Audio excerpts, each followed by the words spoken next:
Can you tell me where?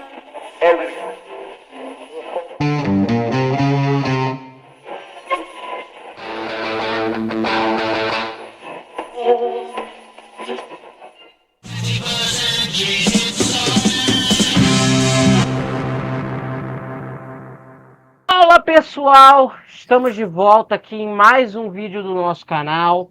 Antes de eu falar do que se trata o vídeo de hoje, eu peço para que vocês adotem o procedimento padrão de sempre, abrir o vídeo, deixar o like, ativem o sininho para as notificações e se inscrevam no canal caso vocês não sejam inscritos. Nos acompanhem em outras redes sociais, Progland no Facebook, Prog_Land no Instagram. Também, se você tem uma conta, conhece alguém que faz música ou você mesmo produz música e quer enviar o seu material para resenha, nos envie via Groover, né, Progland também. E por fim, mas não menos importante, acessem o nosso site proglandmusica.wordpress.com, que lá está cheio de resenhas, de lançamentos progressivos brasileiros e internacionais. E, por fim, também temos outras entrevistas que, por algum motivo ou outro, nós não podemos fazer aqui no nosso canal e estão lá também. E, por favor, também colaborem com a nossa campanha, ajudem aí, 5 a 10 reais mensais.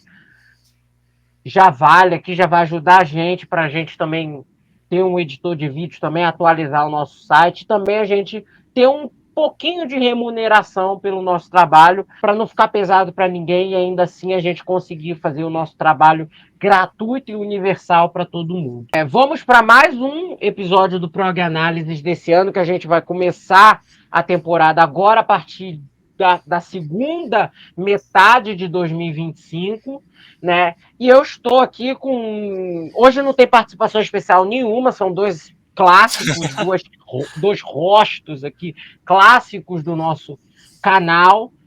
Primeiro deles, Ramon Cardinale, deu seu oi aí, pessoal.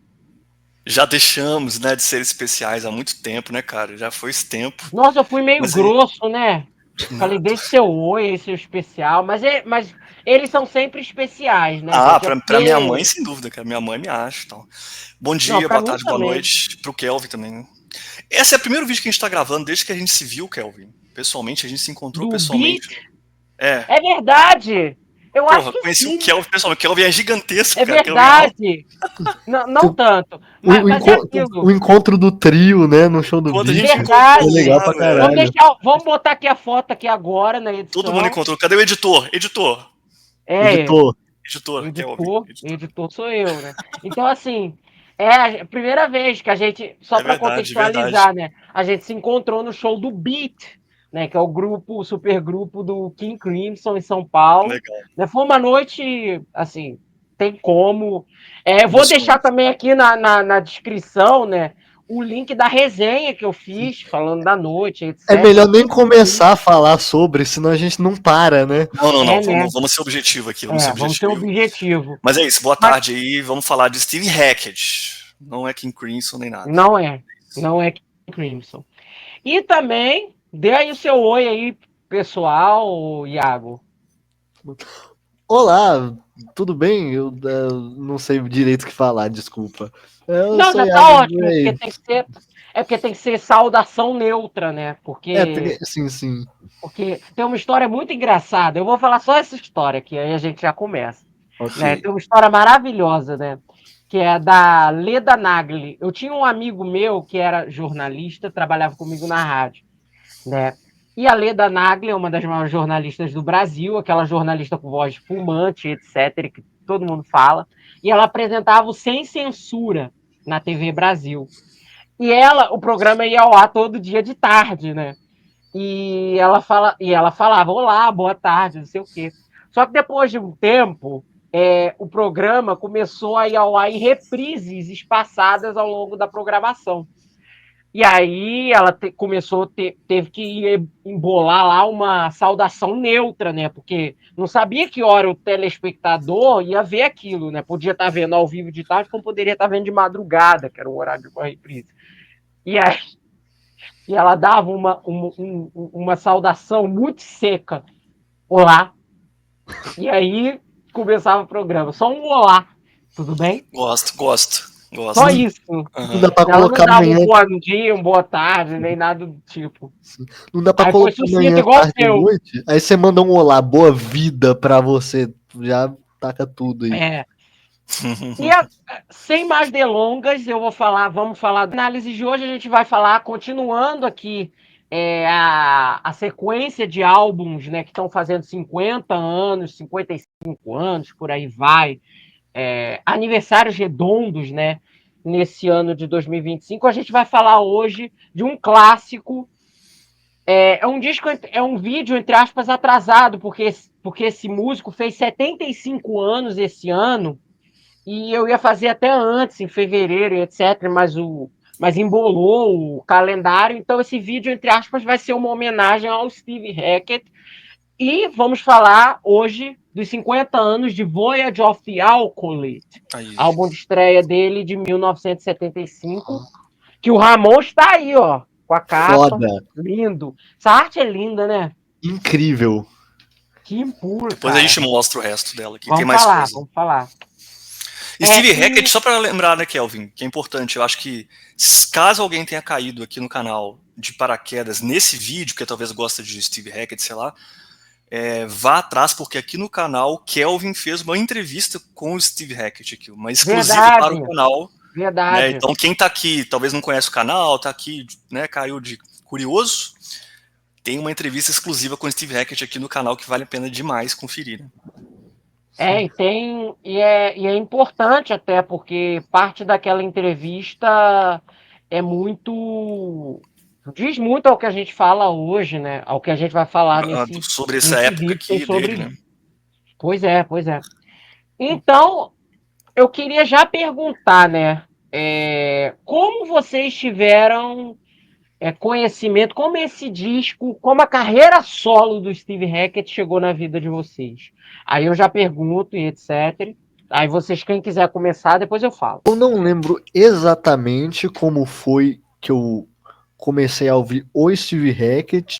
Tipo, antes mesmo de eu ouvir a carreira solo dele, eu já sabia daquele projeto dele, né? O Genesis Revisited. Onde ele ficava tocando, onde ele fica tocando as coisas do Genesis, né? Mas aí teve um dia que eu tava pesquisando sobre esses álbuns, e aí tinha um deles onde ele tocava a Shadow of the Hierophant, né, no show. E aí um belo dia apareceu pra mim nos recomendados do YouTube um vídeo dele tocando Shadow of the Hierophant, a música inteira. E aí eu cliquei só por curiosidade e eu ouvi os primeiros segundos daquele riff de guitarra. Eu pensei, não, peraí, eu não posso ouvir essa música agora. Eu tenho que separar um tempo pra ouvir ela inteira depois. Porque eu sei que eu vou gostar muito dela. E aí eu fiz isso. Mais tarde eu peguei ela e eu ouvi inteira. Amei. E aí eu continuei acompanhando, consumindo o conteúdo da carreira dele, ouvindo as músicas, os álbuns e tal. Não terminei ainda, inclusive, de ouvir a carreira solo dele. Tem álbum que eu não ouvi ainda. Nem tem como. É muito disco. É grande. Os discos de violão, aqueles discos solo, você pula todos.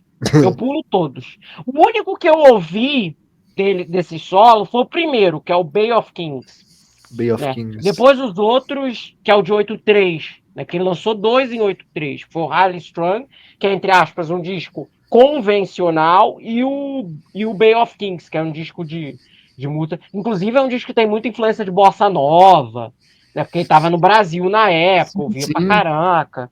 Ele é um artista que tem muita conexão com o Brasil, né? Tal. Ele teve uma namorada brasileira, né? Que era Kim Poor. Que depois virou esposa, né? E os de violão você pula todos, assim. Né? Ok. Ouve os discos dele convencionais, entre aspas, tradicionais. É porque nada contra, só para deixar bem claro aqui, né? Aí vai aparecer um guitarrista aí falando, porra, o cara podia. Mas é porque os discos de violão dele são discos que eu considero assim, uma coisa meio música para músico, né? Porque o ouvinte convencional não vai pegar muito aquilo, tem que ser uma pessoa muito aficionada, entende? Ah, eu acho que eu Embora vou ouvir tenha tudo uma só beleza, pra claro. ouvir mesmo. A parte não foi, eu não sei, não foi muito emocionante, assim. Acho que foi durante um período que eu tava. Sim. Durante o meu período de hiperfoco, vou usar esse termo aqui, sem o caráter patológico que ele carrega hoje em dia. No período de hiperfoco em Gênesis, que eu estava descobrindo Gênesis, estava muito empolgado com Gênesis, era só ouvia Gênesis praticamente, mergulhando na discografia e tal. Em meio a esse período, eu fui numa loja de discos aqui em Belo Horizonte, ali no centro. Né, o Iago conhece a região ali, não sei se você conhece a região onde tem as lojas de discos ali e tal. E tava andando lá e achei exatamente esse disco aqui. E tava assim, ultra barato. Tava tipo assim, sei lá, R$30 o disco. Caramba. E eu já até adianto para quem gosta de colecionar, né, vinil, ou quem quer, infelizmente, começar nesse hobby, eu não recomendo. Infelizmente. Mas quem Caro. quer, esse é um Infelizmente é típico forte. exemplar de um disco BBB. Bom, bonito e barato. Esse disco aqui é muito barato de se encontrar. Legal. Não é difícil, é fácil de se achar. Acho que É. vendeu razoavelmente bem aqui. Eu já encontrei ele no Maleta. Lá no Maleta, né? Maleta é um lugar Maleta. clássico aqui de discos, né? Aqui em BH. Não, ele é tranquilo de achar e é barato normalmente. Apesar de que hoje eu comprei por 30. Talvez já teve épocas que você achava por 5, R$10. Hoje eu não acho difícil estar menos 70, 80. Piorou. Deve estar isso. Mas enfim, eu achei esse disco, eu tava coisa de Gênesis, aí vi lá, e, pô, Steve Hackett, vou comprar, e comprei meio às cegas, eu nunca tinha escutado, assim. E, porra, amei, assim. A gente vai falar mais, né, sobre as impressões do disco e tal, mas amei o disco. E a partir daqui eu comecei a explorar um pouco a discografia, eu tenho os discos dos anos até o início dos anos 80 só. Eu vi picado alguns outros, assim, anos 90, Não, sim. o último, vi picado. Também não parei pra ouvir tudo ainda, porque é realmente muita coisa. Mas esses muita até ali o coisa. início dos anos 80 eu gosto bastante da discografia deles. Uma coisa interessante, né, é que esse álbum, só para perguntar, você tem quais do Steve Hackett você tem? Eu tenho os quatro primeiros, né, em ordem, né. Claro, Eu tenho claro. até o Defector, né. Sim, Bom. Eu tenho até o sim. Defector, É porque é a fase clássica dele, né? que é a clássica.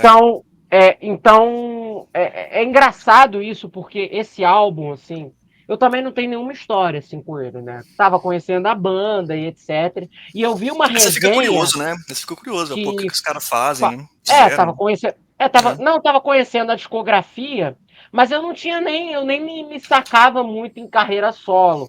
Eu sabia da carreira solo do Peter e a do Phil, por motivos óbvios, né? Mas dos outros eu não procurei, nem nada do tipo. Até que eu tava vendo, né? Eu tava num desses sites, assim, gringos e etc. Eu acho que foi até brasileiro, não vou me recordar. E tava falando que esse Voyage of the Alcolite, né? Era considerado um disco não oficial do Genesis, né? Um disco perdido do Gênesis. Porque o Mike Rutherford toca nele e o Phil Collins também, né? Aí eu falei, pô, cara, disco perdido, sei lá, como é que é, né? Como é que é essa nomenclatura, né? E eu, na época, e a resenha, e aí, nada contra o autor da resenha que a escreveu, ou algo do gênero, mas a resenha dava a entender que era um disco, entre muitas aspas, da banda, só que não lançado com o nome da banda. E não é. Sim. Aí não. Né? Eu não sei se o cara fez isso por falta de conhecimento ou algo do gênero, né? Mas a resenha era nesse sentido de, olha, temos 3 integrantes do Genesis, mas é um disco lançado sob o nome do Steve Hackett, sendo que não é, né? E é um disco do Steve Hackett. E eu fui ouvir, assim, de soslaio pela primeira vez. Eu tinha uns 12, 13 anos e eu gostei do disco, mas na época não me pegou tanto.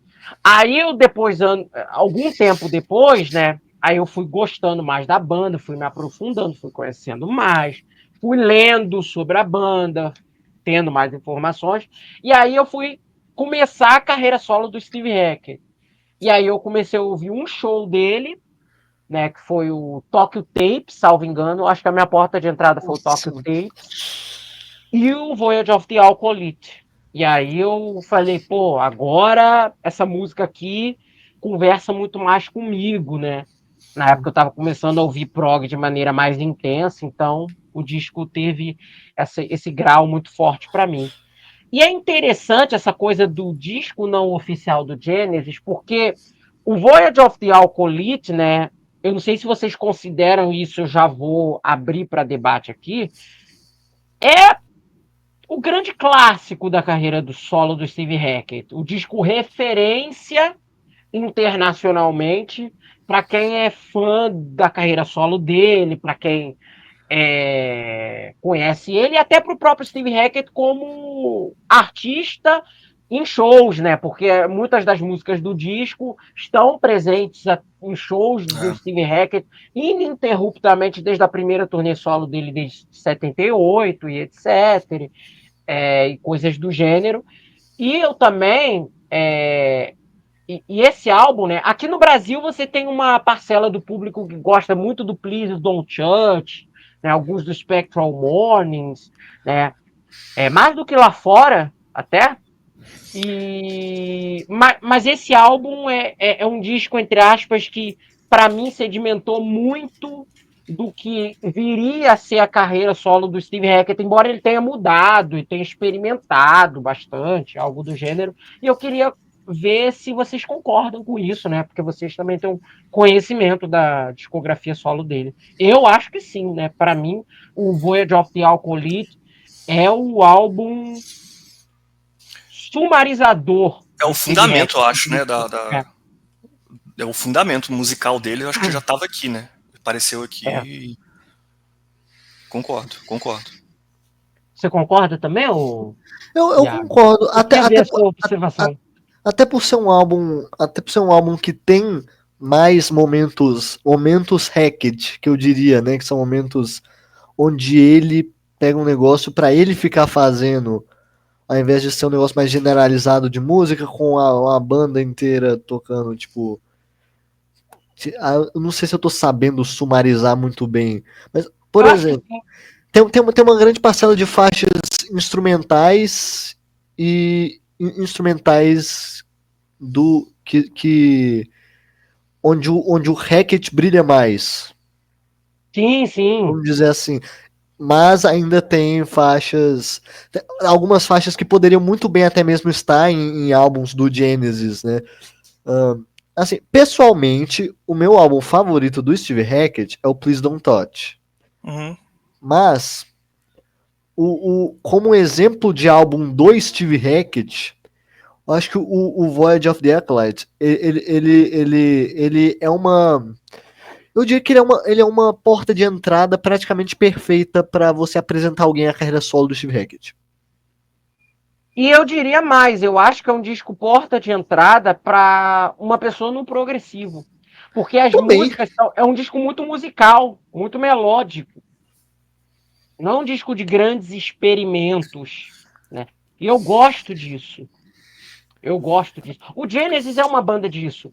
Então eu gosto muito que os discos dele seguem nessa linha também, né? Sim, não é um disco muito difícil, né, de ouvir e tal. Não. Eu acho... A gente vai falar música a música aqui, né? Mas eu acho que, no geral, o estilo de composição do Hackett nesse primeiro disco, eu tava reescutando ele hoje, eu sinto que as músicas, assim, em muitos momentos, várias músicas são muito erráticas, assim. As sessões das músicas, elas duram pouco tempo, muitas vezes, mudam muito rápido. Acho que especialmente as primeiras faixas do disco, assim, é impressionante como é que a velocidade que as coisas vão mudando, assim. Muita ideia, parece que ele tava com muita ideia, e foi colocando muita coisa nas músicas, assim, né?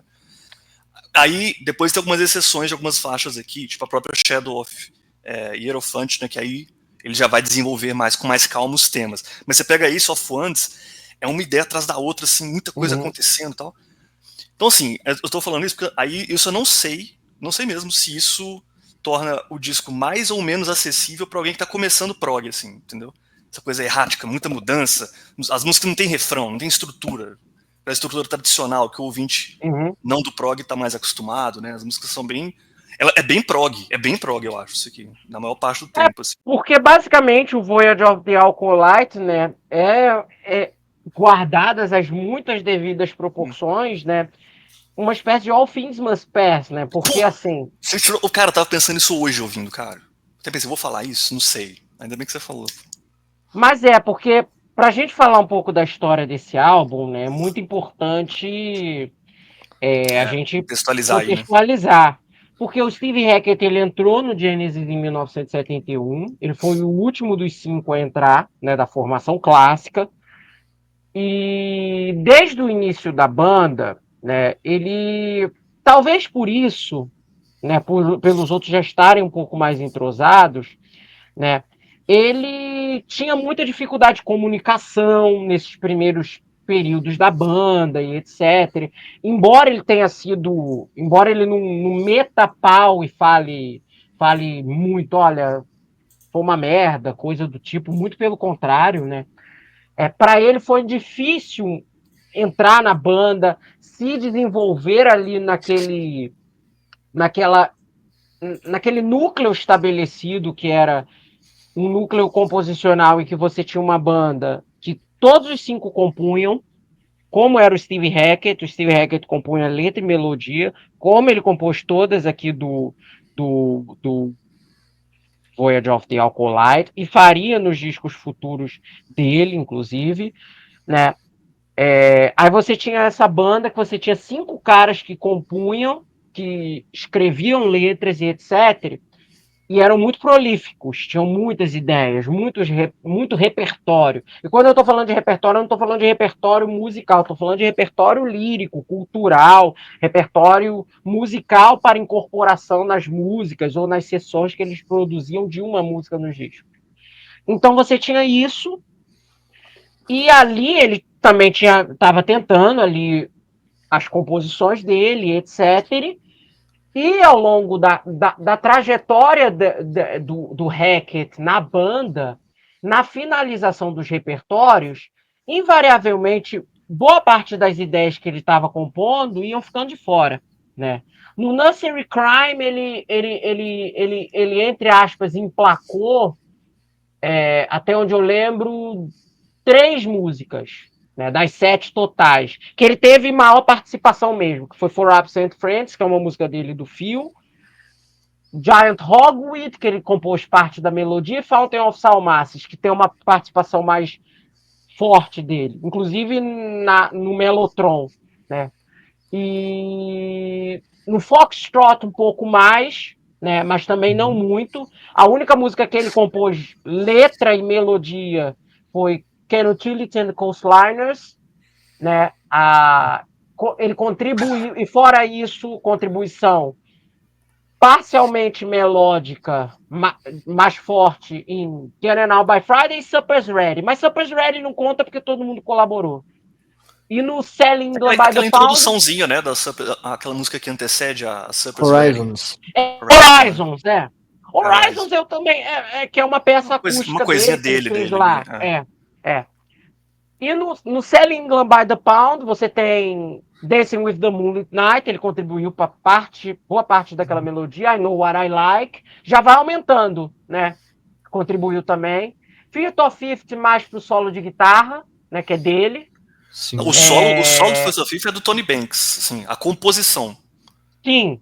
Aí ele executa, obviamente, ele toca guitarra, mas o solo é todo pensado pelo Tony Banks. É porque foi uma ideia dele transpor para a guitarra, né? Isso não é sempre falado. A ideia foi do Steve Hackett ou do Tony Banks? Aí eu já não sei. Não, a melodia do Tony Banks foi a ideia do Steve fazer um solo naquela música entendi. Com a guitarra transposta. Aí ele botou o toque dele no solo. Botou assim, o toque dele. Então, o que é um arranjo, é um crédito de arranjo, né? Porque aquele solo faz a música. Aquilo é maravilhoso, tá doido. Sim, e After the Ordeal, né? Que é uma instrumental dele.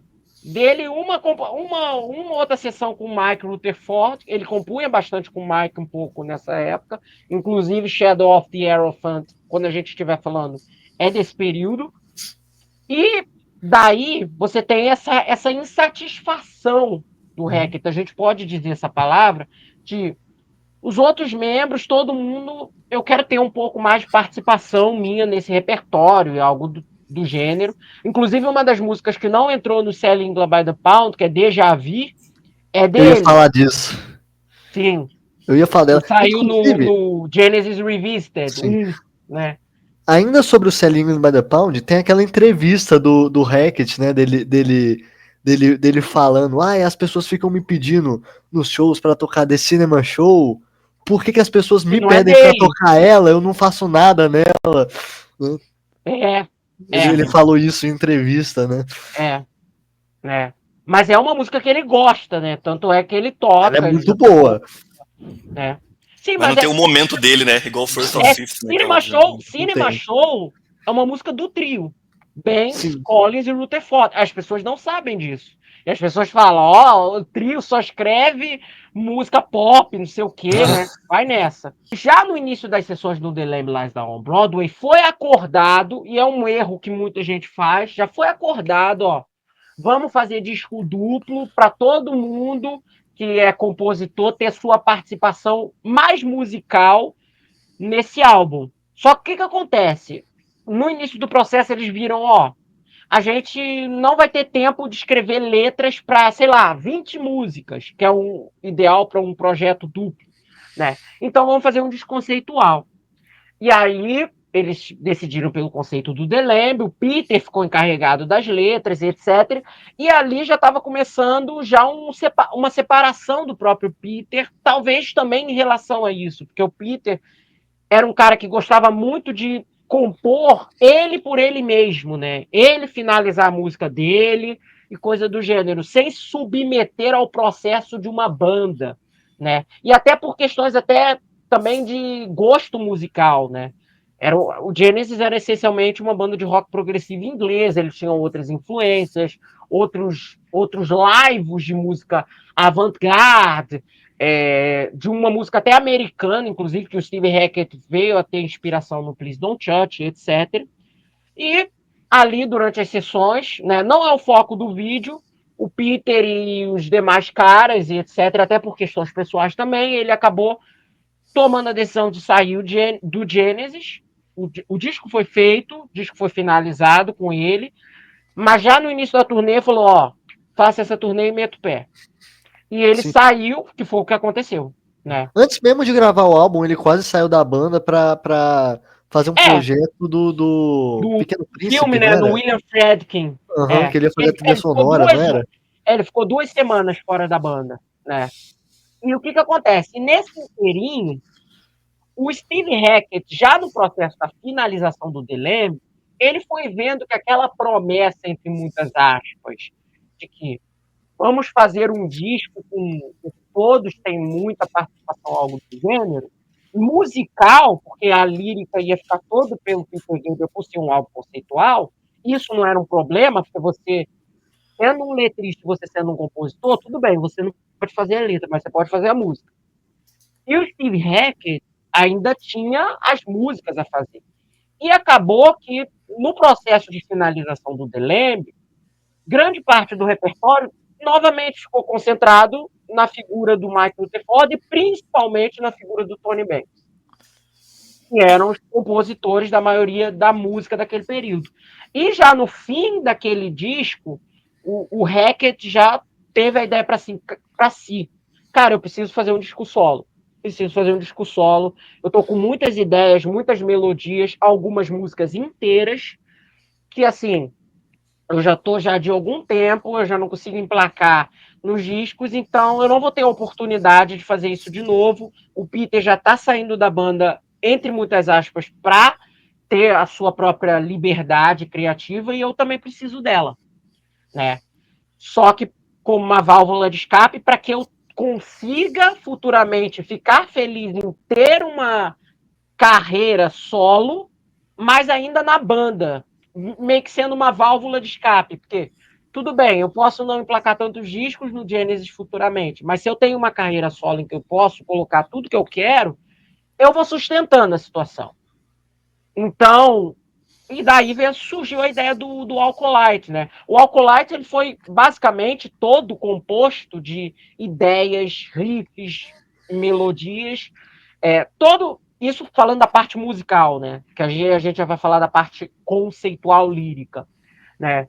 Foi basicamente todo já prévio, né? O Steve Hackett arranjou muitas coisas no estúdio com auxílio de uma banda pequena, entre muitas aspas, que era o John Aycock, que era um músico que ele já conhecia, e que vai ser o produtor do disco, junto com ele, e com o Mike e com o Phil, que trabalharam nas sessões entre junho e julho, né? O disco ele foi concebido, trabalhado e finalizado, é importante a gente falar isso, no limbo de um período entre safra do Genesis, porque o Peter já tinha saído, o Peter saiu em maio, acabou a turnê, ele vazou.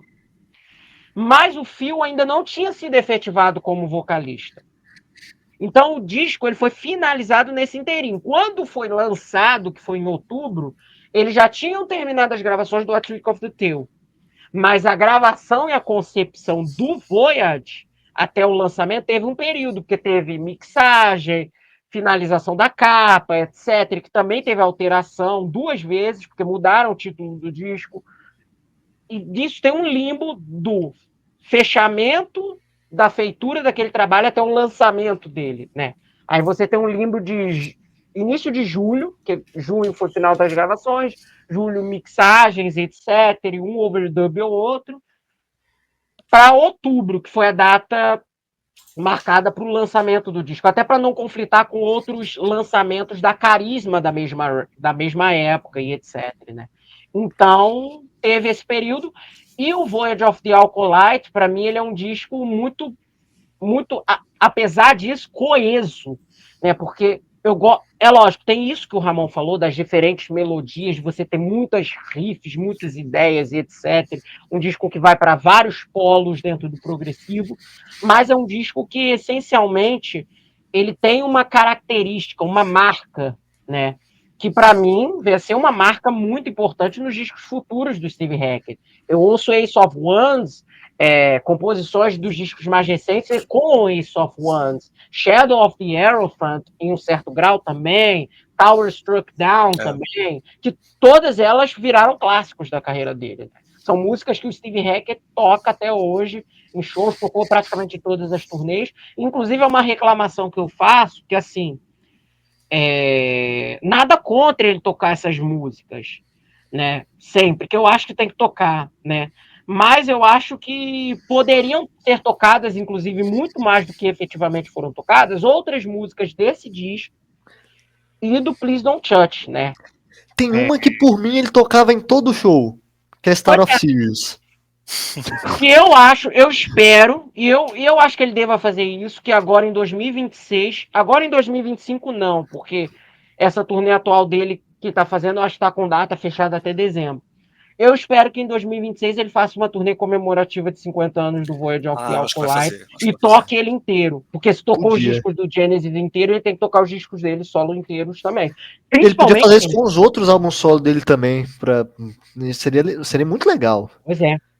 Ele ensaiou isso em 2019, quando ele fez a turnê de 40 anos do Spectral Mornings, mas ele não tocou o disco inteiro. E ele tocou o Selling England by the Pound inteiro. Não entendi isso, né? Mas, enfim. Sim, é verdade isso. Tem uma parte de Tiger Moth que ele nunca toca ao vivo, né? A parte cantada. E também aquela The Ballad of the Decomposing Man, né? Que tá tudo bem, não é muita gente que vai sentir falta dessa, mas assim. Mas é legal pra gente que é fã, cara. A Sim. gente que é fã ouvir o disco inteiro é legal, cara.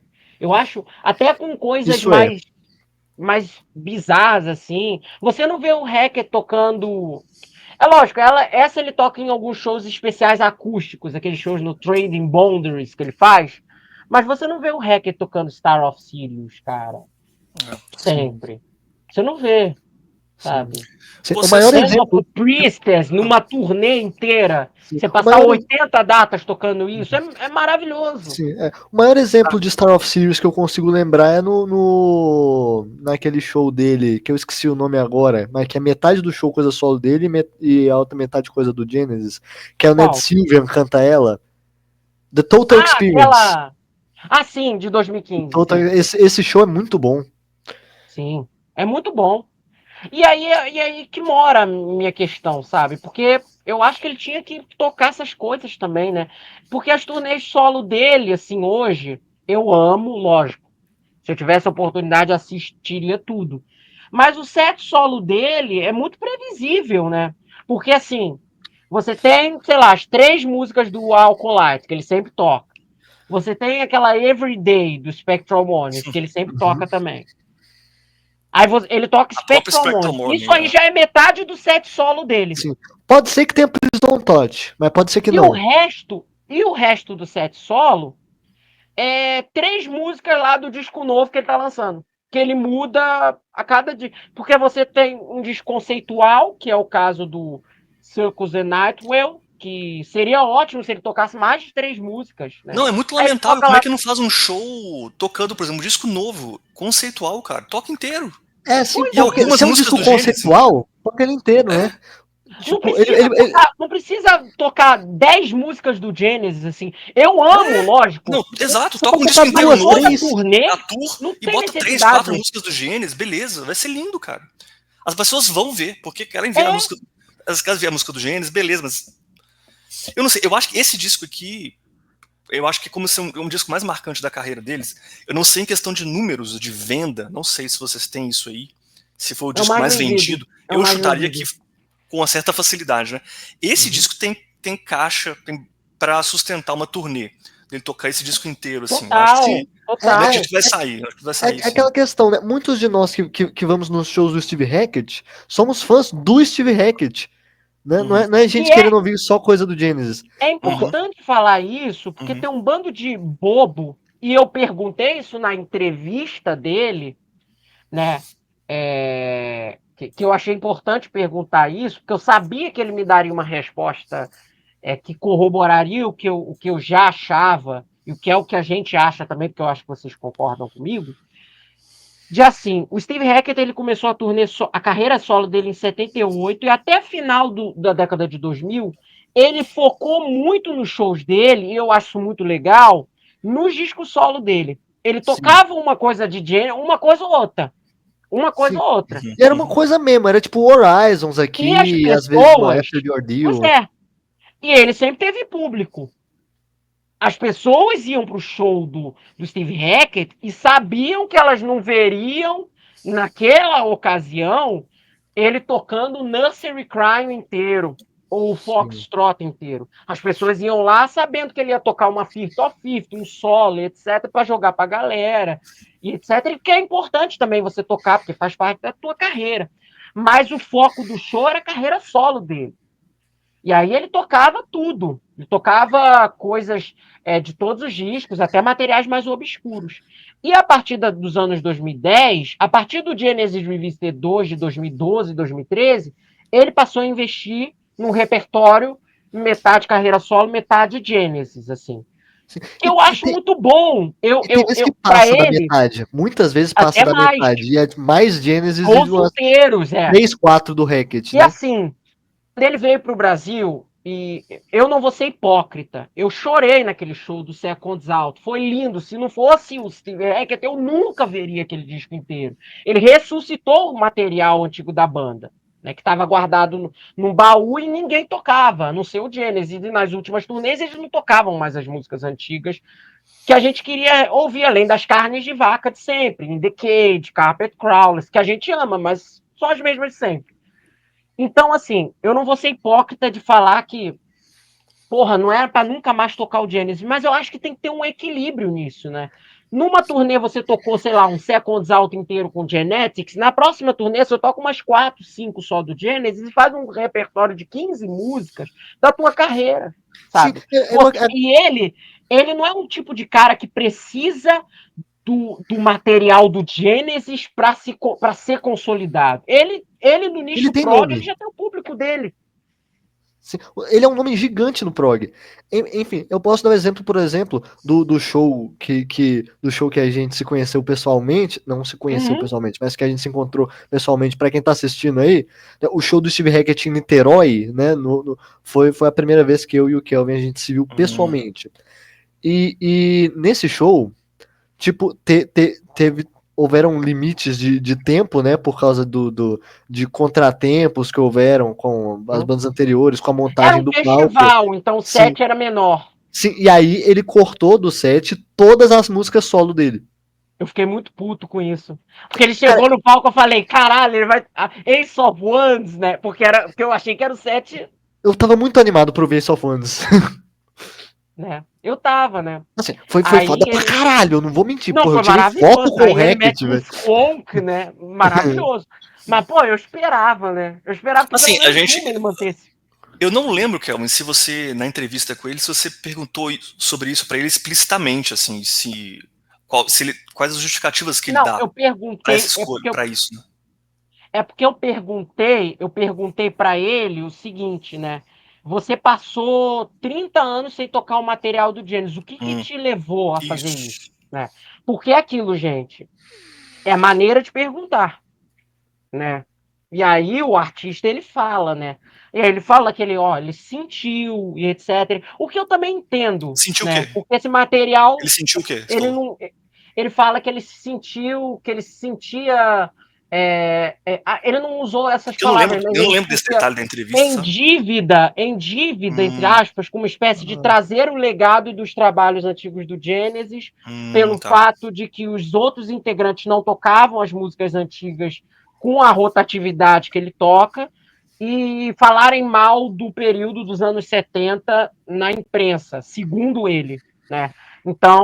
Então ele usou isso. O que eu entendo, mas o meu problema vai só ficar nisso? É só nisso? Porque nome para isso ele tem, entende? Então por isso que eu falo, cara, eu acho que agora em 2026 ele tem a obrigação moral de fazer uma turnê homenageando o Voyage of the Alcolite. Provavelmente ele deve fazer uma turnê meio A Trick of the Alcolite. Ele vai coisa do É. A Trick of Tem the esses Tail, que vai fazer nomezinhos aí também, 50. né? É, Inclusive, eu acho que ele poderia colocar a Deja Vu no setlist. Combinaria. é. Ou uma lá do B, lá como ele fez em Inside and Out na turnê de 2017, seria lindo. Bota lá uma It Yourself, pô, seria do cacete. Não, e aí eu te pergunto, não tem necessidade dele tocar o A Trick of the Tail inteiro? Até porque o A Trick of the Tail, justamente pelo fato do Voyage of the Alcolite ter sido feito na mesma época, tem muito pouco do Steve Hackett, tem quase É. nada. É de longe. De todos os discos do Genesis, o disco que ele menos contribui. Ele pode Ele só foi selecionar algumas dele, Table. né?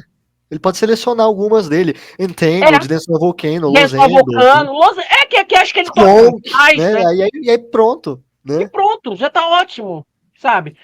E aí você tem um disco maravilhoso como esse, sabe? Que tem que ser o foco, sabe? E a carreira do Steve Hackett, porque eu gosto muito da carreira dele, sabe? É um cavalo, como eu Uma coisa, falei. Kelvin, Pode falar. esse disco, muitas cópias desse disco, mundo afora, ele saiu com um adendo aqui nesse quadrado, ressaltando, pois, aqui é Steve Hackett com amigos do Gênesis. Por exemplo, no Brasil saiu, a minha não é essa edição, mas tem com amigos do Gênesis. Então foi vendido muito, na época o marketing era muita coisa do Gênesis também, né? E isso foi determinante para o disco. Pois é. Para o disco ter boas Em vendagens na grande parte, né? Inglaterra. Não só isso, tem mérito do O disco, disco, mas. porque o disco ele alcançou o top 20 em inglês, quando ele foi lançado em outubro de 1975. E a gravadora, quando lançou, por ser o primeiro disco solo de um integrante do Genesis, né, embora seja o primeiro lançado, né, cronologicamente, se a gente for contar gravações, o The Geese and the Ghost, do Ah, é. Anthony Phillips, é o primeiro, porque ele começou a trabalhar em 74 nesse disco. Ele demorou quase 2 anos e meio inteiros para finalizar esse álbum. Foi o Geese and the Ghost. Que ia ter colaboração do Mike Rutherford, ia ser um disco em parceria dos dois. Aí o Mike Rutherford saiu do disco, ele ia também ser produtor. Acabou que, entre aspas, só tiraram a titularidade dele no nome, que o Mike também toca no disco final de 77, em praticamente todas as faixas. Então, o Voyage era o primeiro, né? E tava tendo esse burburinho, o Genesis já estava em ascensão, em vendas na Aí uma Inglaterra. curiosidade, né? Dá uma curiosidade. Então, Pô, o disco era do o cara do primeiro Genesis, trabalho né? solo aqui, e era também o primeiro em cronologia depois da saída do Peter Gabriel. Então é aquilo. As pessoas na época viram o lançamento de um integrante solo, vamos correr para comprar, né? É lógico, falando dessa maneira, parece que o disco não tem méritos, né? O disco tem seus méritos, é um disco extraordinário, lindo, maravilhoso, né? E também é aquilo, né? As pessoas foram comprando e o disco se manteve numa vendagem pela qualidade do repertório. Porque se o disco fosse uma porcaria, o Claro, nego ia claro. comprar e não ia recomendar. Então, isso também foi determinante. E teve isso, né? Dessa questão do adesivo. Foi uma insistência do superintendente da Carisma na época, que era o Tony Imagino. Streeter. Uhum. Então, é uma coisa das prensagens e etc. Eu não sei se as prensagens de hoje vêm com isso. Acho que não, né? Não, Não provavelmente deve não. vir, não. Não, porque não tem necessidade disso, né? Essa minha aqui, por algum motivo, não tem, mas eles fizeram questão de identificar. É um disco do Steve Hackett. Assim, Uhum. já tem aqui, mas eles vou colocar aqui também. Já tem Steve Hackett aqui. Steve Hackett. É por causa da fonte É também, porque né? aqui tinha, acho que aqui foi coberto. Aqui tinha um negócio com amigos do Gênesis. Por algum motivo nessa edição colaram por cima e tamparam. Você vê que tampa até a arte, mó pecado, É assim, porque pra quem curte. e isso é meio feio, né? Você Meio fazer uma tosco, né, coisa cara? Meio dessa toscão, hoje. assim, né? É meio Porque afronta a um trabalho de arte que tá aqui, cara. porque parece que o Steve Hackett só tem validade se tiver com os outros caras do É, Genesis, né? Então, deve ter sido uma coisa desse tipo. Então, provavelmente a prensagem deve ter apelado para o bom senso. Ou talvez pelo próprio. Eu acho que o Steve Hackett não pediria isso. eu Ele é também acho que muito não. humilde para isso. Mas apelaram para o bom senso, né? E como a gente estava falando, né?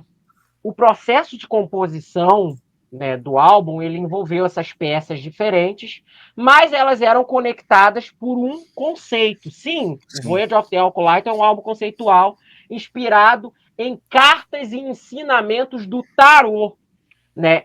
É uma história engraçada, porque na época, né, a Prog Magazine chegou a fazer uma matéria há alguns anos, né, perguntando pro Steve Hackett, assim, escuta, esse primeiro disco teu é negócio de tarô, né? Você lia tarô? Você tinha conhecimento de tarô? E o Hackett falou que não, ele tinha um conhecimento muito básico, assim, ele sabia mais ou menos o que era algumas das cartas por um amigo, mas que na época ele estava muito, entre muitas aspas, ele usou isso na entrevista, místico, meio que com uma temática espiritualizada para letras e para temas, e ele achou que isso combinava com o preceito lírico e conceitual das músicas, porque mesmo as instrumentais, todas as 8 músicas do disco são inspiradas em nomes de cartas do tarô, de personagens ou de simbologias, né? Ele até chegou a quando ele começou a trabalhar no disco, ele, ele queria, desde o início, fazer um disco conceitual, né? Porque ele falou, eu tenho muita dificuldade em fazer, em como eu vou amalgar essas peças, né? Porque eram muitas composições, ele falou, eu preciso uni-las sob um arcabouço composicional conceitual, que vai tornar o meu trabalho mais fácil. E aí ele pensou no tarô, né? Porque era uma inspiração dele na época. E também ele tinha muita, como é que eu vou dizer? Na época ele tinha uma outra inspiração, que era dos trabalhos do psicólogo, psiquiatra, né? Que era o Herbie Lang, né? Que foi muito inspiracional no Gentle Gentle Giant, Giant, né, né? cara? Psiquiatrista escocês, né? Que um livro em Inspirou a especial, música Knots, né? Knots do Gentle Giant. uhum, sim, naquela E época do outras, na verdade, Octopus, né? Mas né? Knots é mais explícito. Uhum, né? Que é o livro dele chamado Divided Self, né? Que é um estudo entre sanidade e loucura. E o livro, ele basicamente era uma peça uma obra que fala sobre as experiências sensoriais que cada ser humano estava tendo. Então ele ficou em dúvida entre esses dois conceitos, mas optou pelo tarô, até porque a maioria das músicas seria instrumental, e o Hackett ele tinha ciência disso, né? Ele era muito receoso sobre gravar vozes. Ele grava a voz em uma música, que é The Hermit, mas Que me fazem entender o receio dele, inclusive. até o Cured de 81, o Steve Hackett não cantava nos discos, É. né? Porque ele tinha muito problema para canto e etc. a partir dos anos 80 ele passou a cantar, né? Alguns discos eu gosto da voz dele, outros eu acho insuportável. Mas ele passou a trabalhar melhor isso, né? E teve a ajuda do Phil Collins, né? Foi uma ajuda estratégica, porque o Phil era baterista, estava fazendo trabalho de sessão na época, estava disponível, era workaholic e cantava no Genesis. Então, em Star of Sirius, que foi uma das primeiras músicas, inclusive, que ele finalizou, ele já sabia que a música ia ter vocal, tinha escrito a letra, etc. E ele falou, ó, o Phil vai cantar porque essa música me tem o arcabouço total dele na voz, né? E assim ele o fez. Uma das 3 peças vocais do disco, né? Que a terceira, que é Shadow of the Elephant, eu vou falar melhor quando a gente estiver no faixa a faixa dela. Então, ela ocorreu entre junho e julho, né, de 75, nesse período, e o disco ele foi adiado, né, 3 vezes, né, em lançamento na cronologia da finalização do disco. O disco já estava todo gravado, etc. Enviou as masters, né? Ele inclusive enviou as masters para o Peter Gabriel e para a esposa dele, a Jill. Ele já estava fora da banda e o Peter ele falou que ficou entusiasmado, ficou louco pelo disco, assim. Ele até hoje nas raras ocasiões que perguntam dele sobre isso, ele fala que o Voyage of the Alcoolite era um disco que tocou muito ele, assim. Ele fala, ele até brinca, né? Eu acho que foi uma ocasião que a Record Mirror entrevistou ele há muitos anos atrás, né? E ele falou que se havia algo que segurasse ele no Genesis, e ele brinca. Pô, se o Steve Hackett tivesse me mostrado esse disco finalizado como o próximo disco do Genesis, pô, eu adoraria ter cantado aquele material, assim. E É foi que muito legal, ele fala isso, bonito cara. esse Nunca relato. Sim. nunca tinha visto isso. Que legal. É porque ele mostrou a Masters, né? E tem uma história também engraçada, né? Essa segunda história tem a ver com o Brian Eno, que foi influencial em uma coisa no disco, que foi os músicos adicionais, né? Ele mostrou pro Peter e pro Brian Eno, né? E o Brian Eno sempre foi aquele cara mais voltado ao avant-garde, né? Ao avant-pop. Ele não tinha esse pensamento de um trabalho, ou não tinha muito, não era muito a vibe dele, desse trabalho mais voltado à canção, né? Porque embora o disco seja progressivo, o Voyage of the Alcoolite é um disco muito cancioneiro, né? Você é um disco de composições. Você não tem tantos experimentos, como a gente falou. O Brian Eno ouviu e falou: pô, cara, isso aqui é um disco maravilhoso, mas é um disco muito musical para mim. As gravações base do disco foram finalizadas entre junho e julho, né? Mas alguns overdubs extras foram feitos, né? Então, temos músicos adicionais aqui no disco, né? O Robin Miller, que era soprista dos trabalhos do King Crimson e de outros artistas progressivos, toca no Voyage of the Alcoolite, ele toca em Hand of the Priestess, né? In the Hermit, e um violoncelista, que é o Nigel Warren Green, que também era membro da Filarmônica inglesa, toca em The Hermit também. Consta-se, nunca vi isso oficializado, que o Andrew Powell, que é o orquestrador dos discos do Alan Parsons Project, trabalharia nesse disco, nessa parte de orquestração também, de composição de linhas de sopro, coisas do gênero. Né? Só que o trabalho não foi adiante, né? E não se sabe se era o Steve Hackett, mas tudo leva a crer que sim. Porque eu li numa entrevista relativamente recente, né, que ele deu para um site, que é um site de fãs de Alan Parsons e coisas do gênero, que em 1975, quando o Alan Parsons estava formando para o Tales and Mystery and Imagination, ele recebeu um pedido para um trabalho com algum cara do Genesis, né? O único que estava gravando na época, e pelo tom dele era um trabalho de finalização mesmo, era o Steve Hackett. Então tudo leva a crer que talvez tenha sido o Voyage of the Alcoolite. Mas eu nunca. Mas o trabalho não foi para frente ou algo do gênero. Não sabe até nem se foi uma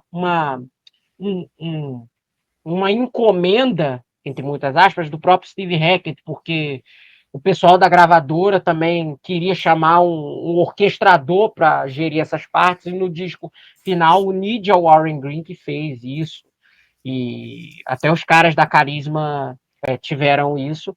E também uma finalização em uma das músicas, né, que é a Tower Struck Down, que o Percy Jones, do Brand X, nosso ídolo, né, Ramon? Um dos maiores baixistas Um dos maiores da baixistas. Inglaterra, com certeza. Sim. Do Jazz Ele Fusion. retrabalhou a linha de baixo original da música, né? A linha de baixo de A Tower Struck Down, quem faz é ele. Tinham gravado com o Mike Rutherford, só que o Hackett falou assim, pô, eu queria uma coisa mais insana aqui nessa música. E é diferente, né? É diferente. Por quê? Porque a gente vai falar no faixa-faixa, eu vou falar melhor. E daí ele regravou uma parte de baixo, etc., nessa música também. E também teve essa questão, e também, para finalizar para a gente, finalmente, para o faixa-faixa, e aí a gente já vai falar da capa também, o disco, originalmente, ele teve 3 trocas de títulos, né?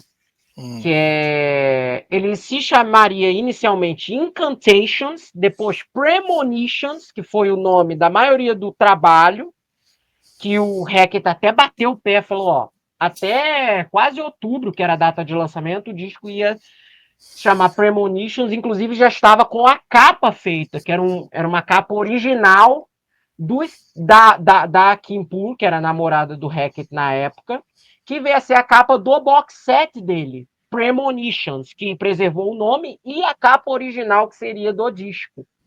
Né? Eu tava O superintendente da Carisma, que era o Tony Strayton Smith, tinha falado assim, falou, escuta, você não acha... Eu acho que a gente tinha que trocar esse título para uma coisa mais simbólica ao seu avançar, ao seu iniciar a um artista solo.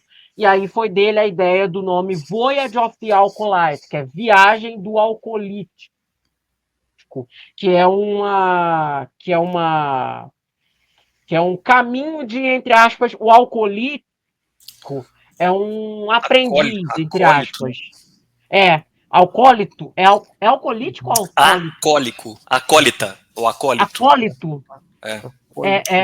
É um nome do cristianismo, né? Tem muito a ver com isso, né? É acólito. É acólito? É acólito. Que é basicamente pro negócio do Premonitions lá. Iniciado, entre aspas, né? A capa do Premonitions é o que ia ser a capa do Voyage of the Acolyte? Sim. É um aprendiz, sim, né? Eu acho que é isso, né? Acho que é isso mesmo. Sim. Pelo que eu soube, pelo significado. A viagem, a jornada do aprendiz, do acólito. De um iniciante, que tinha a ver tudo com um momento ali da carreira do Steve Hackett, porque ele estava aprendendo a ser uma pessoa a solo, né? Sair, entre aspas, da sombra da banda. A capa é linda, né? Da Kim Poole, né? Que fez da capa da maioria dos discos solo do. Tem uma parte interna lindíssima também, né? Abre aí. Olha, cara. Cara, ela desenhava muito bem. Com várias referências aqui, às letras, às músicas, né? Aqui na capa a gente tem o que seria a faixa, como é que é? A Hands of the Priestess, né? Sim. Aqui teria a Priestess aqui, né? Sim. E dentro ela tá segurando uma bolinha aqui com 2 amantes, né? Com os The Lovers aqui, né? E aí tem as torres no fundo ali, uma torre talvez, a torre que tá prestes a cair, né? Struck down e tal. E é uma vibe que não é muito diferente das capas do próprio Genesis, né? Principalmente na fase do Peter Gabriel, e aí no início da fase do Phil Collins, né? Similar do Paul Whitehead, né? Principalmente com referências às músicas, né? Na capa e na contracapa, na parte de dentro, né? E atrás aqui a gente tem as letras aquela imagem da a ficha técnica aqui. Lindo. Não muito emocionante. Não, bom. Lindo. A imagem da... Mas a parte interna eu acho muito bonita, cara. Eu amo essa arte. Essa arte eu acho até mais legal que a capa. Nossa. Só pra lembrar aqui, pra fechar esse âmbito de curiosidade, né? O disco ele foi gravado em Kingsway Records, que é um estúdio em Londres, que É. era um estúdio de propriedade do Ian Gillan. Ele era um dos sócios. Quando ele saiu do Deep Purple entre 73 e 75, que ele ficou sem fazer nada, ele foi sócio de alguns empreendimentos e ele era sócio de um desses estúdios, né? Esse estúdio ele ficava localizado como anexo de um pequeno prédio de apartamentos, inclusive. Então você só podia que era um prédio entre aspas comercial, né, de apartamentos comerciais. Então você só podia fazer. O Steve Hackett até fala isso, né? A gente só gravava basicamente Só grava de 8 às 18, assim, né? à noite. A À gente noite. não podia, Ah, a gente não achei que podia era gravar a de 8 às dia 18 porque pra o não horário incomodar à noite comercial. ninguém. Porque era o horário comercial. Uhum. Entendi. Então, o pessoal estava lá no escritório, imagina, você ouve um Tower Struck Down, te desconcentra. Nossa. E aí ele fala muito que foi um estúdio, inclusive, que foi basicamente teve uma peregrinação para eles acharem, porque grande parte dos outros estúdios da Carisma, e esse era um estúdio, entre aspas, de locação pagada entre um outro tipo de contrato, eles não é difícil achar, entre aspas, porque todos os estúdios principais da Carisma que eles tinham na relação deles estavam disponíveis na época, seja para uma coisa ou outra, e deu, entre aspas, esse perrengue. E um perrengue desse foi até engraçado, que envolvia o próprio Phil Collins. Porque o Phil Collins, né, fez trabalho de sessão, as pessoas não têm noção disso, né? Mas o Phil Collins fez trabalho de sessão a vida inteira, né, em muitas coisas, né? E na época ele estava tocando num disco que eu amo, que é um trabalho do John Cale, que era o Helen of Troy, e ele é o baterista do disco. E um dos discos e um dos estúdios que originalmente a gravadora tinha falado, esse aqui reservamos para você, né? E depois voltou atrás, quando o Hackett já estava se preparando para ir para lá, aí ele descobriu que era o estúdio reservado para o John Cale, que estava gravando, entre aspas, com o Phil Collins, né? O que vocês têm a me dizer de Ace of Wands? Só coisa boa. Ace of Wands, pra mim, inaugura uma coisa que é uma tendência dos discos do Steve Hackett, ao menos nessa fase clássica, que é começar o disco excepcionalmente e terminar o disco excepcionalmente. Assim, para mim, encerramento e abertura dos discos do Steve Hackett são sempre destaques. E Ace of Wands pra mim já é um destaque do disco, assim, absurdo, absoluto de saída, um musicaço. Extremamente nessa veia que eu falei, errático, né? Assim, várias sessões, as sessões não duram muito tempo, tá sempre mudando. Mas tem uma coesão, assim, a coisa funciona, né? Acho que funciona muito bem, tem melodias lindas. Todo mundo tocando muito. O Phil Collins, acho que aqui tá em 75, ele tá no ápice da bateria dele, ali 75, 78, que é um período ali começando, prestes a começar o Brain Dex, assim, tá tocando muito aqui. E pra mim é um grande destaque do disco. Talvez eu diria que é a minha segunda música favorita. Tá no meu segundo lugar aqui. Tem uma música melhor.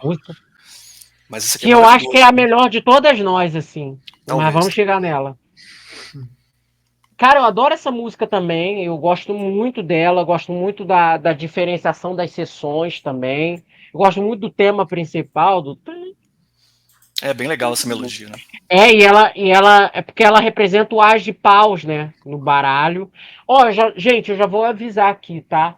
Eu pesquisei, né? Baralho não, tarô. Eu Mesmo, né? pesquisei as cartas do tarô aqui, os significados de cada faixa, com muito cuidado aqui. Eu não sou especialista em tarô, não leio tarô, não tenho a menor ideia de como é isso. Então, se eu estiver falando. Eu nem me arrisco, cara, eu não sei nada, não sei absolutamente nada. Então, se alguém conhece muito de tarô e se eu falar algum equívoco, que por gentileza insira aí nos comentários, né? E o As de Paus, até onde eu sei, né, é uma carta que exala energia criativa e um novo começo com uma força de vontade, um impulso para um momento novo na vida de alguém, quando ocorre uma tiragem ou algo do gênero. É uma carta positiva, né? Então legal que seja a primeira música do começo. disco, assim, né? Bem emblemático, assim. Ela é enérgica, né? Ela é uma música que mostra, ó, isso aqui é uma música de abertura, a gente tá entrando nessa história. Então eu acho muito boa, né? E gosto a guitarra do Hackett nela é linda, porque tem a guitarra rítmica dele, né? Que aquela guitarra é dele, aquela acústica, né? E você tem as linhas do Mike Rutherford também muito boas, assim. A bateria do Phil eu não vou nem falar, assim, que o disco inteiro foda, é né? covardia. Então, e eu gosto muito que o Steve Hackett ele orna essas coisas muito melódicas com umas passagens muito esquisitas, assim, na guitarra, na forma de tocar a guitarra, assim, que ecoa em alguns momentos até, né? E aí você me corrija se vocês façam os complementos de vocês, ou discordam, se vocês discordarem, me lembra um pouco alguns ranços que o Robert Fripp, embora o Robert Fripp seja muito mais shredder às vezes, Robert Fripp tem até, de experimentar ali, de usar a guitarra como um instrumento não só de você fazer solos, mas daquele vibrato dele, daquelas escalas do sweep picking ali. Me lembra muito. Assim. Nos momentos do disco eu sinto isso, mas essa música em especial eu sinto meio umas tentativas dele de ir para um caminho meio fusion na guitarra também. Tem uma coisa meio fusion nas composições também, né? Nessa música especialmente, assim. Tanto Hackett, assim. Não é a identidade dele ser super virtuoso, né? Uma anedotazinha em relação a essa música, que foi em 2019, eu tava no primeiro ano do ensino médio, e aí eu tava em um horário vago da aula, não tava tendo aula, e eu tava na sala, eu tava de fone, eu tava ouvindo essa música. E aí eu falei, puta que pariu, essa música é muito foda, eu gosto muito dela. Eu vou mostrar pra um amigo meu, foda-se. Mostrei pra um amigo meu, aí ele ouviu e falou, caralho, essa música é muito foda. E aí a gente foi mostrar pra um terceiro amigo. Esse terceiro amigo, o que ele ouvia de rock era um negócio mais metal, assim, tipo, eu lembro dele ser fã de Slipknot, por exemplo. E a gente mostrou essa música pra ele, tipo, caralho, que música foda. Ele ficou tipo, é só isso. A gente ficou tipo, Entendi. mano, como assim só isso, velho? Você tá ouvindo a mesma música que né? olha tudo que tá acontecendo nessa porra. É só porque não. É uma música muito. É só porque não tem multidimensional. distorção o suficiente pra você, que você não tá vendo. Se eu colocar no editor de áudio e meter um bass boost ali, você vai entender o que tá acontecendo na música, pô. É uma das suas favoritas também, o Iago, do disco inteiro? Com certeza. É um destaque, né? Eu acho que é. Com certeza. É uma das que eu julgo ser as 3 melhores. Uma das 3. Sim.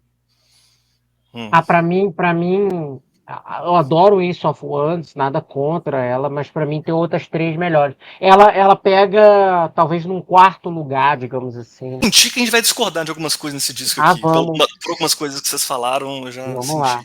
Vamos lá. Bom que a discussão fica mais interessante. Claro. E agora vamos para Hands of the Priestess, a carta da sacerdotisa, que influi, né, um mistério, uma sabedoria interior implícita, eu suspeito que nós vamos descobrir, né? Eu adoro essas 2 músicas. Eu acho a melodia tão melodia lindinha demais. Adoro essa música. Tão lullaby assim, né? É bem calmante. Isso é bem Steve Hackett, assim. É bem pastoral. E esse disco tem muito esses momentos, né? Essa ele toca de vez em quando, toca bastante com dentro dos shows acústicos que ele faz com o irmão dele, que também participa no disco. Né? Eu não falei dele, John Hackett, né? Que também é parte fundamental da. Sim, lindamente. Cara, eu lamento, inclusive, que ele não esteja na banda do Hackett hoje, né? Porque, assim, nada contra o soprista dele, mas eu gosto muito do John Hackett, né? Já ouvi uns discos solo dele que são bem bonitos, assim. Música, junto com a parte 2, assim, né? Eu vou juntando um pouco as duas aqui. Sim, mas vamos juntar as duas. É outro destaque do disco pra mim também. Pra mim, o lado A desse disco aqui, O lado A termina com The Hermits, né, a última música. Uhum. Mas se acabasse com Hands of Priestess parte 2, seria um lado A, assim, perfeito, destaque na discografia do Gênesis, assim. Quase perfeito Sim. esse lado A aqui. É muito Muito bom, bonito, né? muito bom, muito bonito, cara. Não tenho muito a falar dessa música, além de que ela é muito boa nesse quesito de Hackett pastoral, Hackett Exato. instrumental, Ela é isso aí. acústico, né? Ela é uma das melhores faixas dessa categoria de faixas. Sem sombra de dúvidas. Que pra mim, é parte da identidade sonora dele, assim, fazer essas músicas, sempre pra mim. Se você tira isso da discografia do Hackett, você perde muito. Nossa, fato. As pastorais, assim, de Camel, assim, essa música, né, com a flauta, assim, me transporta pra lugares legais, assim. Eu Por gosto. isso que eu gosto tanto de Genesis, né? Eu acho que prog você tem que ter melodia, gente, não é só virtuosismo, não. O virtuosismo, muito pelo contrário, ele está embutido nisso. Tower Struck Down, né? Essa aqui eu conheço. Essa daqui eu não precisei pesquisar, não. Tem a ver com a carta da torre, né? Que é a carta no tarô representando caos, a destruição, uma reviravolta súbita que uma pessoa vai enfrentar na sua vida, né? E isso é muito bem pensado no instrumental. Eu tenho uma amiga minha, né? Antes da gente falar do instrumental, que ela lê tarô. Ela faz tiragens, Eu podia que é ter a chamado ela. Lula. Um beijo, Lola. É que ela não é fã de prog, eu acho. E, e ela fala que um dos maiores medos assim que as pessoas têm na hora de fazer as tiragens são de tirar a carta da torre. Ah, Mas a é? carta da torre, porque a carta da torre as pessoas acham que é só desgraça, né? E de fato a carta da torre é uma destruição.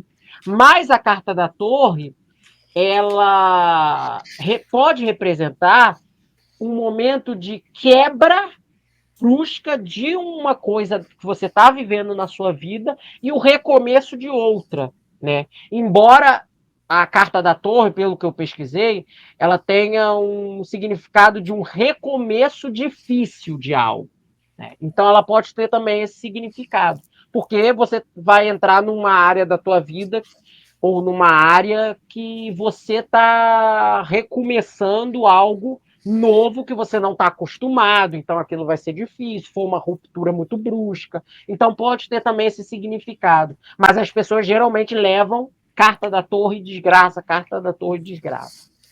Como é que é no tarô? Acho que essa coisa da desgraça, né? A torre, ela deve ser um símbolo de... Pra mim, ela me remete a um símbolo de poder, uma coisa torre, né? Uma coisa imponente e tal. E a torre sendo derrubada, me parece a derrubada do poder, assim, uma coisa meio, vamos quebrar tudo, meio revolucionária. E eu digo isso porque no meio da música tem uma inserção de um sampler do nada, de uma saudação nazista, Sieg Heil, assim, que, assim, a minha interpretação é um pouco essa, assim, a torre do poder lá, eles colocam esse nazismo e tal, mas sendo derrubado, uma coisa meio, tipo assim, a tomada do poder, ou a retirada do poder de um poder estabelecido, né? Que pra mim é ilustrado, assim, ele brinca com essa coisa meio nazista ali na música. É porque o Hackett, pelo que eu vi de relato em relação a isso, ele quis meio que construir nessa música uma atmosfera de o caos está instaurado, uma atmosfera caótica na música. E é um instrumental bem assim, né? É você pensar em caos moral, assim, né? Aí talvez. Sim, caos Eu tô tentando político, pensar moral. o que leva o cara a colocar essa coisa da saudação nazista no meio da música, assim, né? Por quê? Não foi Talvez tenha um isso. pouco essa ideia de caos, que é caos moral, político, assim, porra, isso é o ápice do caos, da ruína, né, moral, assim. Uhum. Foi nesse sentido.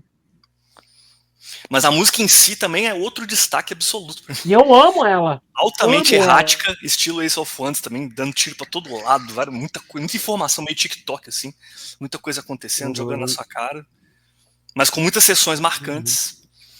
Eu gosto da bateria dela, cara. Muito legal esse riff, né, cara? Nossa. Amo essa música. Amo essa música. E ele passou um tempo sem tocá-la, né, recentemente. Ele voltou a tocar ela agora, mas ele passou uns 10 anos, uns 15 anos sem tocar, desde o início do Genesis Revisited. Eu falei, pô, cara, eu adoro essa, porque essa é uma das minhas instrumentais favoritas dele. Essas 3 Gosto músicas do iniciais riff, da aqui seção tinha que tocar em todos os do shows. meio, do danã, danã, é muito Não, do boa, nada entra muito um boa. teclado louco, né? Com um riff muito maluco. O que é isso, cara? Mas de onde veio isso? Assim, muito Na criativo, segunda sabe? repetição, Explorando. é um bônus, né? Você não espera aquilo. É, um bônus. Essa música, pra mim, ela soa como se fosse uma encenação de uma batalha. O próprio título, Tal Struck Down, me remete a uma torre, aquelas torres de pedra, de castelos, sendo atingida por uma bola de canhão, por exemplo, a imagem que eu tenho. É tipo isso, cara. Sim. É uma imagética relacionada. É uma música que ela é bem pesada, né? O Steve Hackett ele tem algumas músicas que são mais pesadinhas, assim. E essa com certeza é uma das mais. Outra que eu poderia citar de outro álbum é Slogans, do Defector, né? Sim, e eu gosto muito dessas músicas, eu acho elas muito boas. Principalmente porque o Steve. Né, Aquela Clocks também. Clocks, do Spectral Morning. Clocks é maravilhosa. E não é um território que o Hackett ele vai tanto assim. Porque o negócio dele é mais fazer coisa mais perto do que ele faz no Genesis mesmo. Mais perto ou perto do próximo do negócio pastoral. E aí, esses momentos, quando ele faz bem. E se ele quisesse fazer muito, eu acho que diminuiria um pouco isso. Não teria tanta. Se ele tentasse fazer um álbum inteiro. A gente acha pesado porque destoa muito do disco, né? Tipo assim. Sim. Não tem muito disso, é só um momento. Então se você pesado. Vai comparar com uma banda que é realmente pesada, aí realmente você vai ver que não é muito pesado. É pesado pro padrão Hackett. Eu acho que esse disco tem 2 momentos pesados, assim, essa música e um outro. É pesado, peso mesmo. Assim. Pesado mesmo, Okay. E foi uma coisa. O pesado não precisa estar, né, sei lá, na afinação, na guitarra de 8 cordas. Não. Pesado é outra coisa, né? Um ambiente, atmosfera, uma atmosfera, né? Isso aqui é pesado pra mim, é bem pesado, assim. Não, sem sombra de dúvida, né? Você tem uma música como atmosfera, quando a gente fala atmosfera, né? Você pega, por exemplo, uma música como The Devil's Triangle do King Crimson. Aquela música é mais pesada que carreiras inteiras ali do black metal, do death metal, né? E não tem uma muralha de guitarras nem guturais. Tem. Então é tudo uma questão de atmosfera, de instrumentação, de escolha de acordes e arranjos. Então, vocês estavam falando. Você ia falar alguma coisa? Pode falar. Não, pode falar primeiro. Não, é que vocês estavam falando dessa questão de Hackett pesado, Hackett e tudo mais, né? Pesado, essas coisas. E o disco novo dele, mais recente, né? Disco novo não, mais recente dele, que o disco já lançou, já saiu há quase 1 ano e meio, né? Eu tô falando de disco novo. E o disco mais recente dele, que é o Circles and Nightwell, que também é um álbum conceitual, que meio que fala da vida dele, da trajetória dele, é um disco, assim, em alguns momentos mais pesado, assim, que o Hackett chegou. A música que abre o disco, aquela People of the Smoke, é pesada. Tem uma música chamada Circo Inferno, que é pesada. Essa é boa. Uma Taking You Down também, que é uma música meio... Uma pegada meio I Love It Loud, do Kiss, assim. Então, tem essas aproximações, tem esses flertes, assim, né? E aí eu achei pertinente falar, porque é uma coisa mais recente também da obra dele, que é uma coisa recorrente que ele, aos poucos, de vez em quando, ele recorre. Sim. Outra coisa que eu queria falar é que algo que adiciona bastante no peso é o contraste. Porque você acabou de sair de Hands of the Priestess. E já foi pra Tal Struck Down. E a próxima é a segunda parte de Hand of the Priestess. Faz meio que um sanduíche ali. Sim, Isso ajuda muito, isso é muito legal. eu não encontrei nenhuma explicação que ligue essas três músicas. Assim, O terceiro lugar do meu pódio. Eu já falei o segundo e o terceiro já. ela pra Só mim é o que segundo. é o terceiro lugar. O segundo Pra mim é lugar o seu no segundo. disco? Segundo. Caramba, Eu tá gosto bem, muito tá dessa bem. música. Gosto muito dessa música. Eu acho uma Cara, das melhores dele. mesmo gostando bastante dela, eu vou falar aqui que ela não fica no meu pódio de top 3, mas ela fica no quarto lugar. Tá bom, tá bom. Sabe uma coisa que eu gosto muito nessa música? É a construção de guitarra do Hackett em vista da instrumental. Porque eu tô lembrando agora, né? Eu não tô ouvindo a música agora, obviamente. Mas vocês estão falando, eu tô me recordando da música, né? Aí você tem o riff lá pesado, e na segunda metade, pouco antes da segunda sessão, do tandanda, ele começa um solo, mas não, você espera, se você nunca ouviu essa música antes, você espera que aquele solo seja um shredding, né, para combinar com aquele peso, né?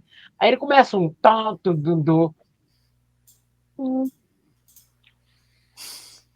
Eu acho esse contraste tão gostoso, que é um vibrato ali que ele faz, né? Que ao vivo ele faz um. Aí ele já vai pro, pra sessão pesada, pro riff, né? Eu gosto bastante Quer dizer, a daquelas música toda pausas é pesada, também. mas vai para aquele riff. Sim. Acho muito Oi? legal eu acho muito legal aquelas pausas também, né? Então, tan, tan, tan, tan, tan, não sei o que, aí do nada para e faz um tan, nan, nan, nan, nan, nan, nan. Aí volta pro tan, tan, É nan, nan, isso. tan, tan, nan, nan, tan, tan, tan, tan, nan, nan. Isso é muito, muito foda. Até porque te dá uma pausa pra respirar, pra você ficar tipo, caralho, foda. Só que do Acho nada que volta. é isso que deixa mais cinemático, assim. Parece que você tá Deixa vendo uma dinâmica. história, assim, um filme, com as cenas, sei lá, não sei. É muito dinâmico mesmo. Sim. Sim. É. E temos Percy Jones no baixo nessa música. Ah. O O Eremita. Eremita, que é a busca interior, né? A busca pela sabedoria e o momento de recolhimento para entre muitas aspas, um momento de você precisa tirar um tempo para si, né?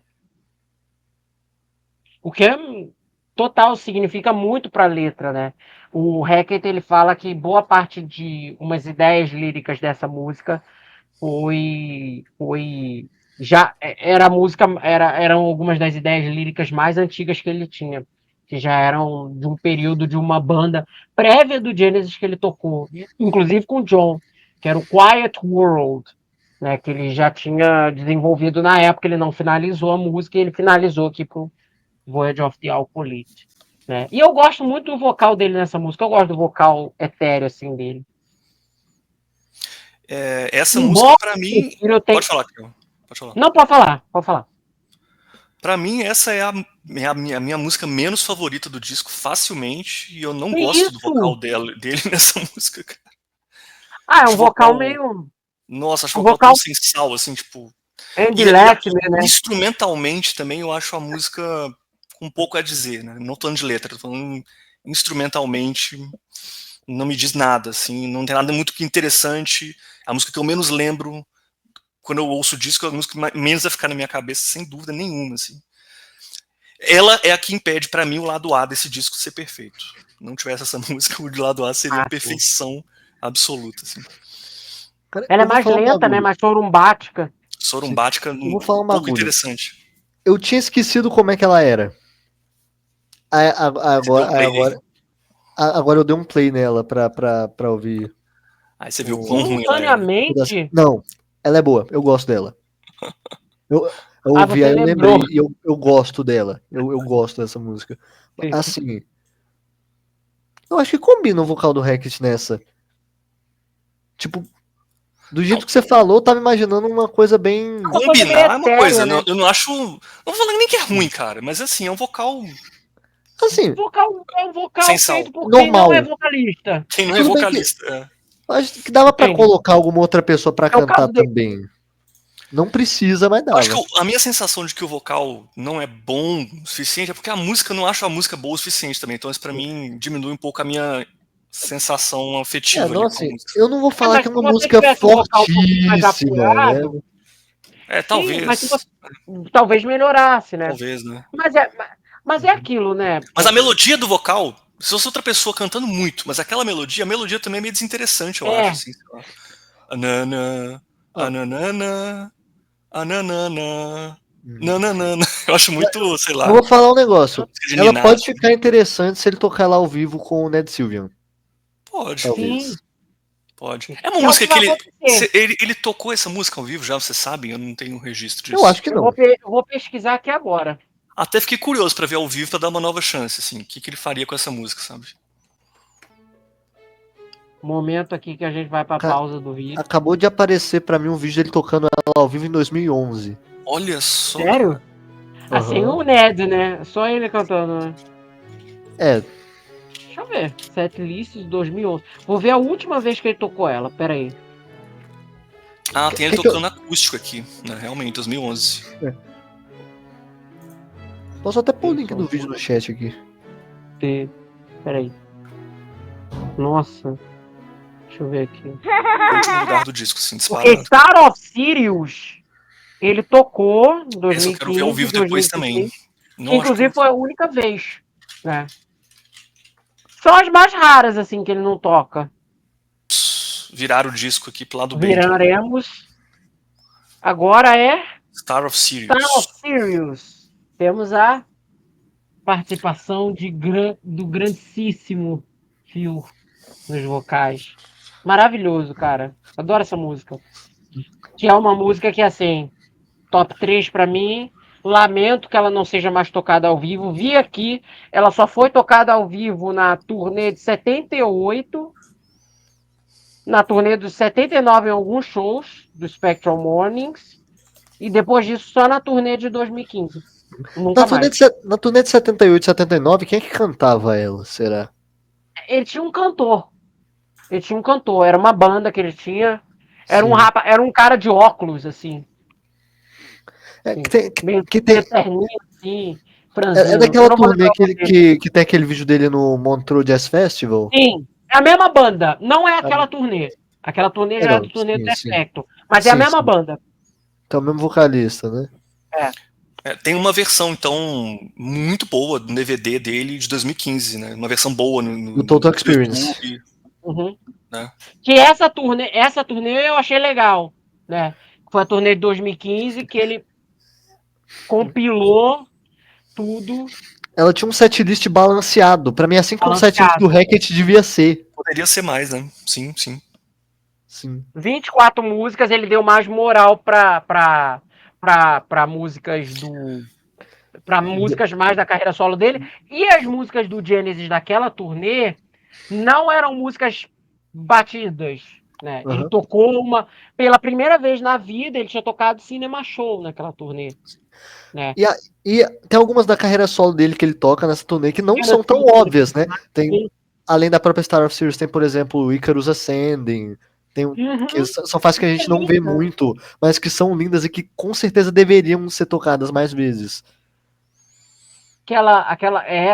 Aquela Wheels Turning, né? Boa pra Eu achei E o que legal. vocês acham da música, assim, da Star Wars Series em geral? É uma das favoritas, né? Amo. Eu Adoro amo. ela também. Eu gosto muito da melodia dela e a letra da música, obviamente, né? Ela é inspirada pela estrela no tarô, que significa esperança, renovação espiritual sobre uma turbulência. Eu gosto muito da música, mas assim, não acho ela tão essa coisa. Eu acho que ela tem uma parte do meio ali, tem uma seção intermediária que eu acho que a música dá bem desnecessária, tem uma quebrada que eu acho meio desnecessária. Eu Mas gosto. mas é uma música muito boa. Eu não vou. Ela não tá nem no meu top 5, talvez aqui. Não, top 5 ela tá. Ela tá em quinto lugar. Eu gosto muito também do baixo dessa música, que foi também não gravado pelo Mike Rutherford, foi gravado por um baixista chamado John Gustafson, que era baixista contratado do Roxy Music na época, tocou com uma porrada de gente. Né? Ele também foi recomendação do Brian Eno, né? Como o Percy Jones. Engraçado, porque ele já conhecia o Brand X, ele fala isso, mas a recomendação foi do Brian Eno, porque o Brian Eno tinha tocado com o Percy Jones no Another Green World, que era o disco ele que ele estava participa, lançando ano de 75. E tocou em turnê também. Eu sinto isso, eu vou falar uma coisa aqui que eu sinto em muitos momentos do disco, só curiosidade, mas nessa música eu sinto mais ainda, né? Eu gosto muito do trabalho do Steven Wilson, né? Apesar de eu não achar ele nenhum grande inovador do prog, uma coisa meio assim, uma figura tão assim como muitos consideram, né? Mas eu ouço muito o Steven Wilson copiou, né? E se inspirou pesadamente em muita coisa disso aqui, né, cara? Impressionante você ver as referências, assim.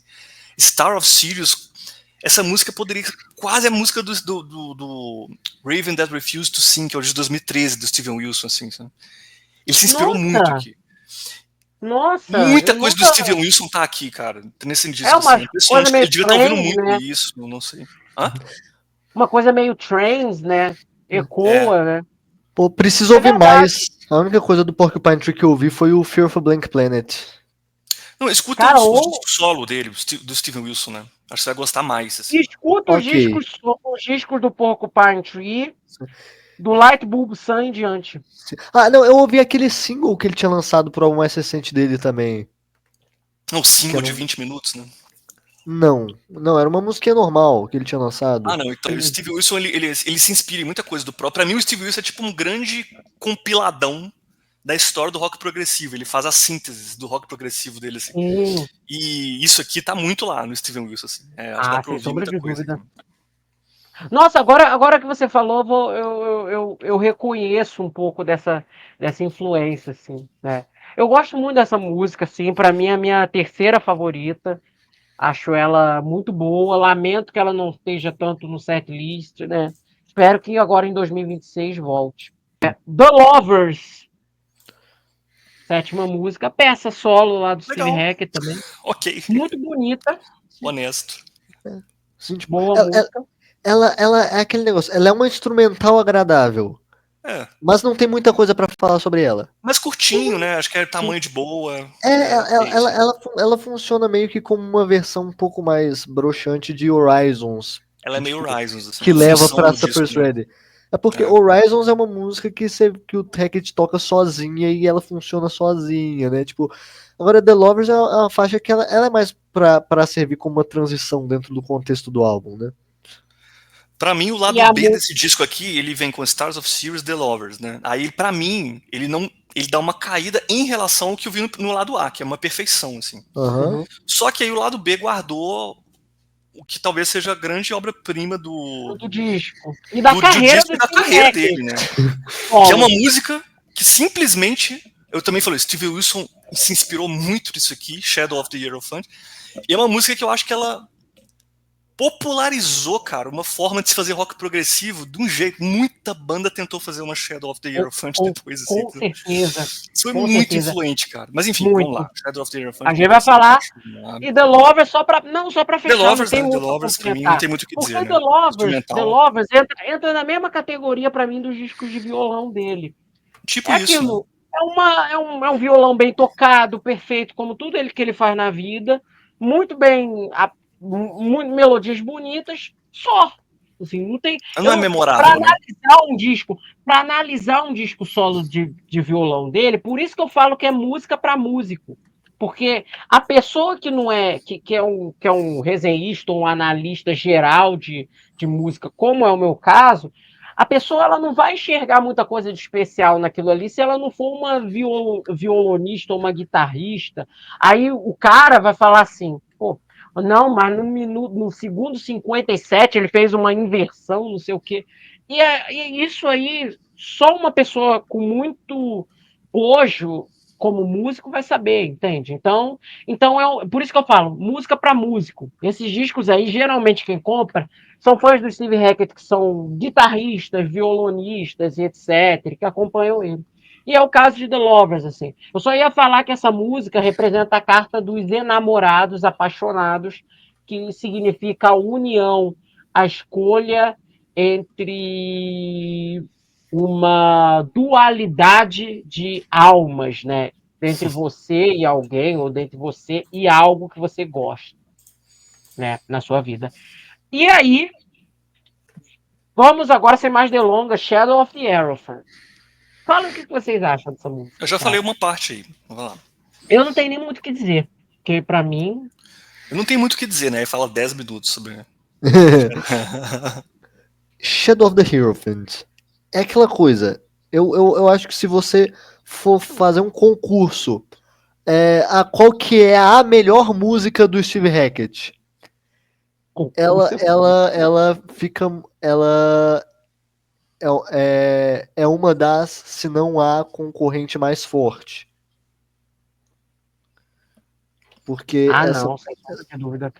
essa música ela é simplesmente sensacional. E eu não tô falando só, tipo, como música do Steve Hackett, ou como música de um ex-membro do Genesis, ou como música. Não, na época ele ainda era membro, ele não era ex-membro, mas. Ou como música de um artista de prog, ou de rock. Não, como música, no geral. Ela é uma música que é foda.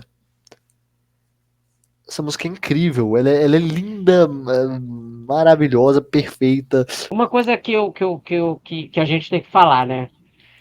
Essa é uma música tão especial que você tem uma música de 11 minutos e ela é uma daquelas músicas que a gente entra no seleto grupo, que você tem uma peça inteira e mesmo sem vocal, você tira aquela parte, só final, e você tem uma música própria, né? Digamos assim, ela não perde.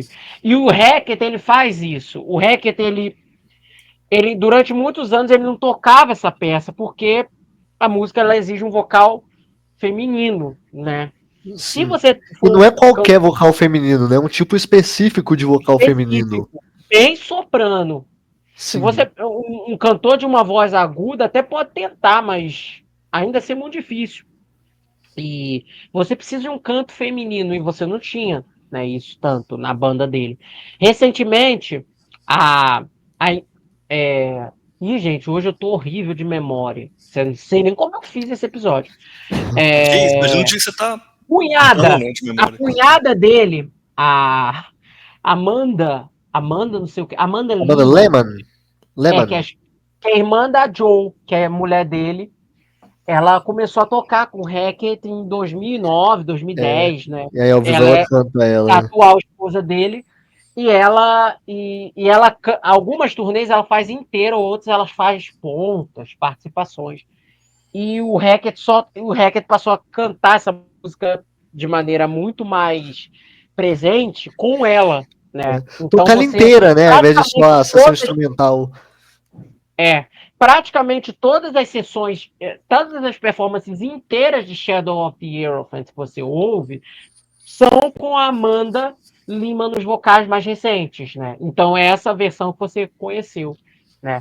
E é muito bonita a performance dela, né? Mas a da Sally Oldfield aqui é uma coisa extraordinária que ele soube, ele teve a ideia de chamar ela, né? Curiosamente, pelo disco do Sally End, que eu falei no vídeo do Omadown. Por favor, assistam.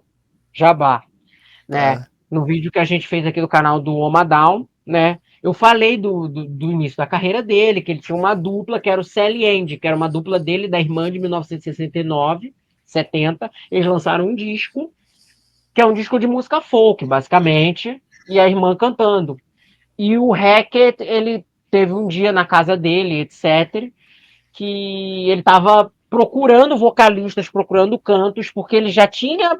Porque Shadow of the Hierophant, ela começou a ser concebida em 1972 para sessões do Foxtrot, com ele e o Mike Rutherford. Por isso que o Mike ganha crédito de autoria na música. E ele não tinha finalizado a música, mas ele finalizou a letra e etc. E eles terminou a composição ali no período pré-producional do Voyage of the Alcoolite, e ele falou, pô, essa música ela é perfeita, mas vocal feminino. Sim, ele já tinha uma versão embrionária de coisas que ele já tinha até envisionado, imaginado para a peça, né? Mas era num outro formato, com uma voz tradicional e coisas do gênero que ele até chegou a ensaiar. E você tem essa versão, essa ideia que ele tinha, vamos chamar uma mulher para trabalhar nisso. E ele foi procurando, até que ele teve um dia, um estalo, que ele estava ouvindo um disco do Celine e falou, é essa voz, é a Sally Woodfield, entrou em contato através do Mike, que era irmão dela, etc. Aí os dois foram apresentados lá, e ele falou, ó, canta essa música aí, você topa? Né? Aí fui lá, recebeu lá o cachê dela, e gravou, cara, lindamente, uma música espetacular. Espetacular.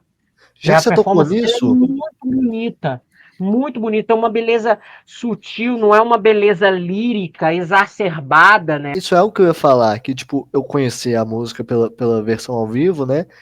E aí, com o tempo, eu fui ouvindo todas as versões, não todas as versões já existentes, já feitas, né? Mas uh, é, eu também considero que tipo, a melhor versão é a de estúdio, sem sombra de dúvidas. As versões com a Amanda Lehmann são muito boas e tal, mas tipo, a da Sally Woodfield, ela tem um toque a mais que as outras não têm. Né? Eu acho que de vocal eu concordo, assim, o vocal da Célia é bem diferenciado, é especial. Mas De pra mim essa vocal. música cresceu muito depois. Acho que ele, assim como o Supper's Ready com Genesis, né? Acho que a banda foi amadurecendo a forma de executá-la ao vivo e ela ficou melhor do que estúdio. Eu acho que esse é o caso dessa aqui, sabe? Você Mas eu pega entendo certas que formas. a voz da Célia é meio insubstituível, assim. Sim. Você pega certas Você acha? formas de como ela era utilizada ao vivo, né? Você pega, por exemplo, as versões dos shows em que eles tocavam só a versão, só a parte A parte instrumental, final, sem a né? parte Aqui no cantada. Brasil, inclusive, Sim. no show. Você pega, por exemplo, no Tokyo Tapes, né?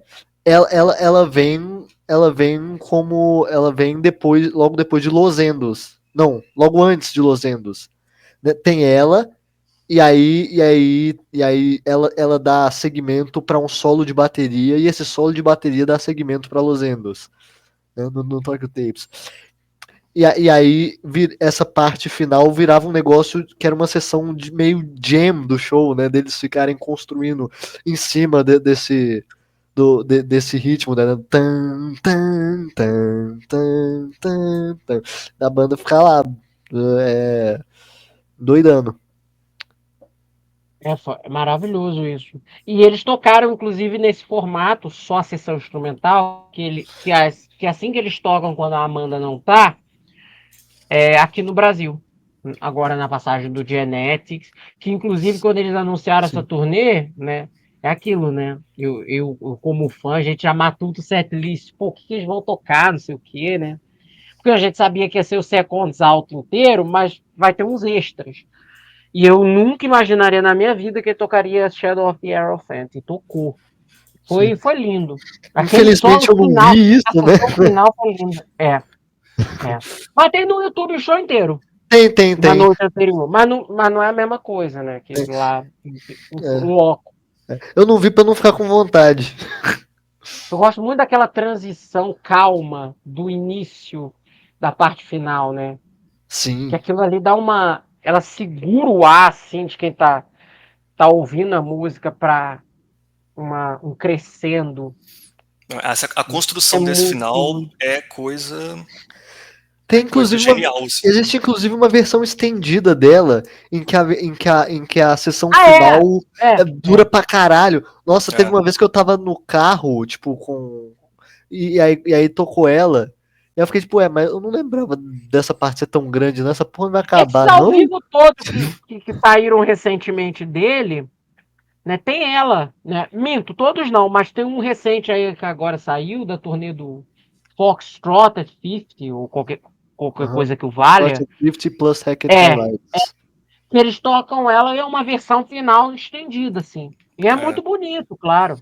Sombra de Essa versão dúvida. estendida tá vem no CDs, em relançamentos em CD, 17 minutos de música, tô vendo.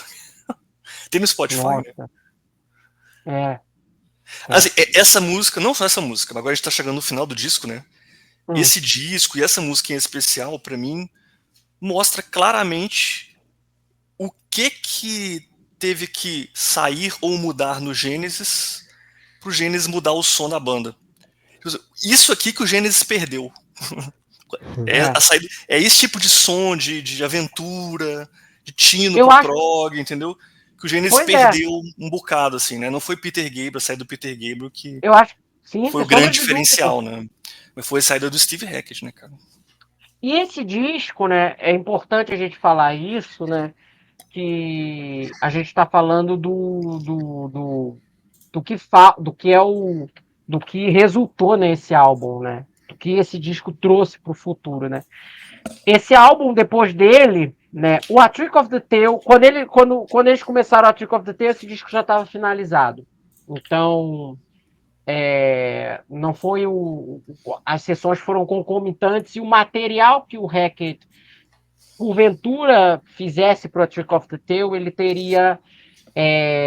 já teria gasto, entre aspas, aqui pro Voyage of the Alcolite. Embora o Voyage of the Alcolite, né, muitas pessoas não sabem, mas tiveram 3 músicas extras que não entraram no disco, né, que foram compostas nessa mesma época e que o Hackett, uma delas o Hackett nunca gravou e as outras 2 foram emulsionadas em outras composições para discos futuros, né? Uma delas é uma música chamada The Fool, que era uma música meio prog pop, assim, no estilo bem similar a Everyday, digamos assim, que ele não gravou. Estava até numa entrevista na época que a Melody Maker fez em 75. Tinha acabado de acabar a turnê do The Lamb e perguntaram assim para ele, Steve, não sei o quê, você está fazendo um disco solo, o que você pode falar do disco, né? Coisa desse tipo. E ele fala assim, ó, tem umas músicas que eu tô trabalhando, uma música que eu adoro, cara, que é uma música chamada The Fool, né? Que é uma música que não tá no. Que eu tô trabalhando, é uma música meio The Who, meio enérgica, meio mais pop, etc.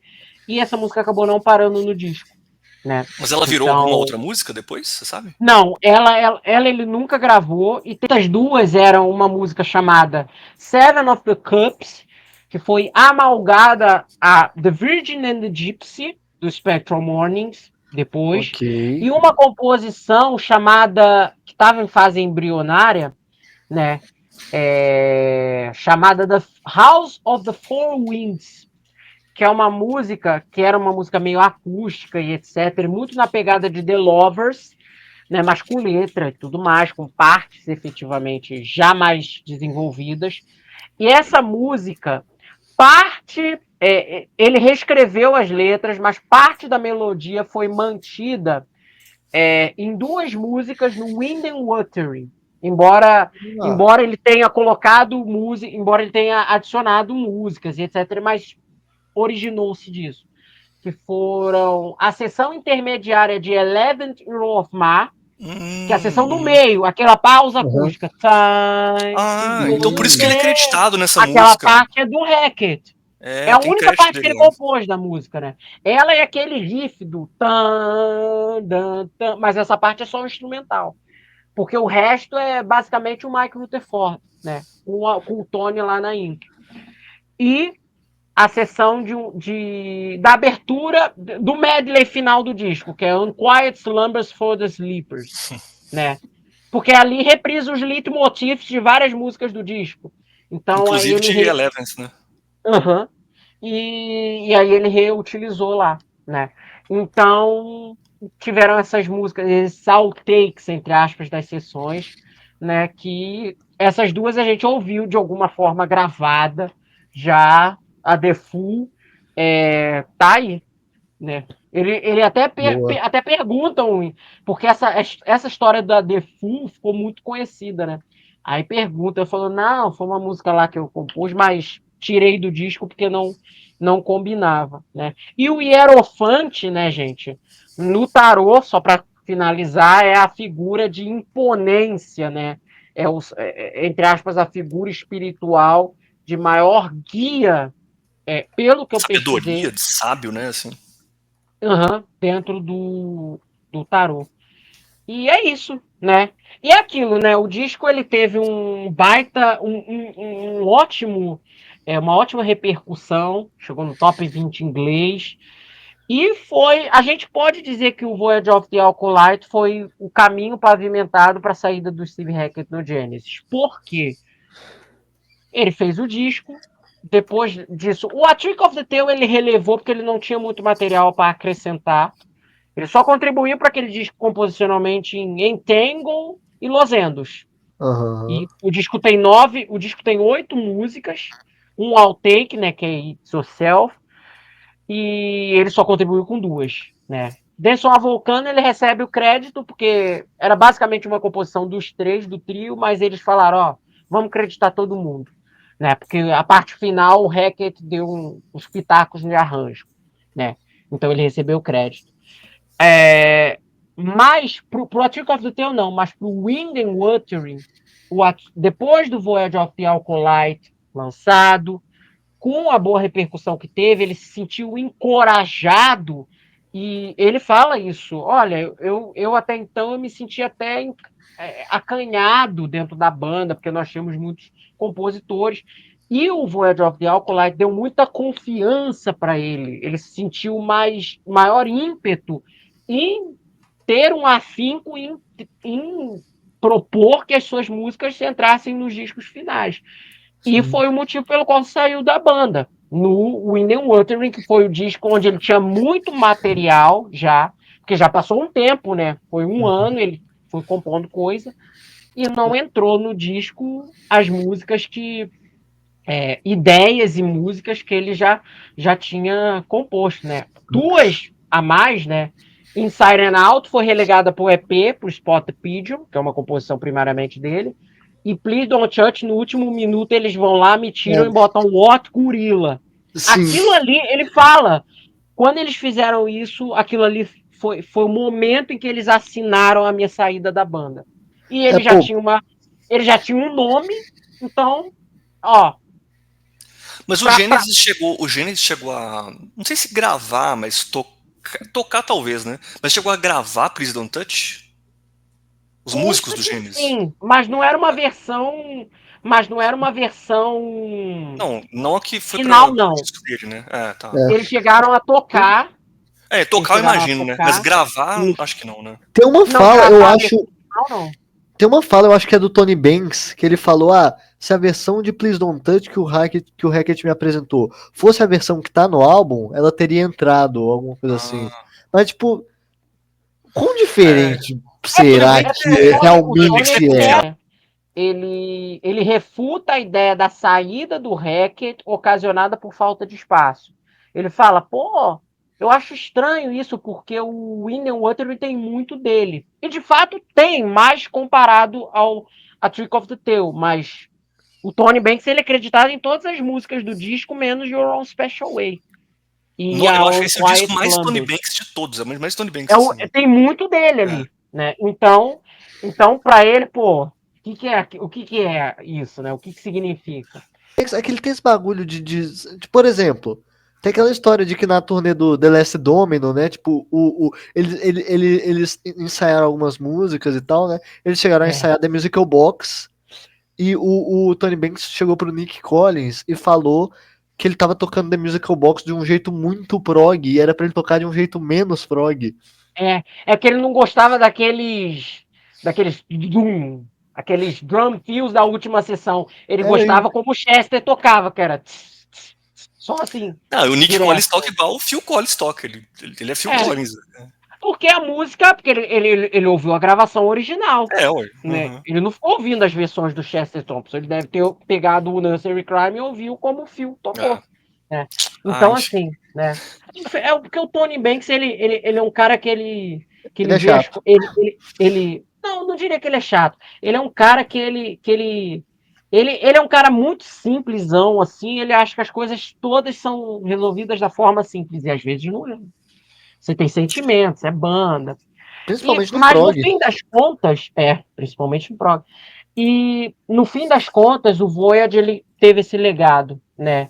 De permitir que o Steve Hackett já tivesse a confiança e quando ele viu essa situação, falasse, quer saber, cara? Eu já tenho o Voyage lançado, eu consegui fazer um disco que me satisfez, que satisfez a gravadora até artisticamente, né? Ele falou, os executivos da Carisma gostaram do disco.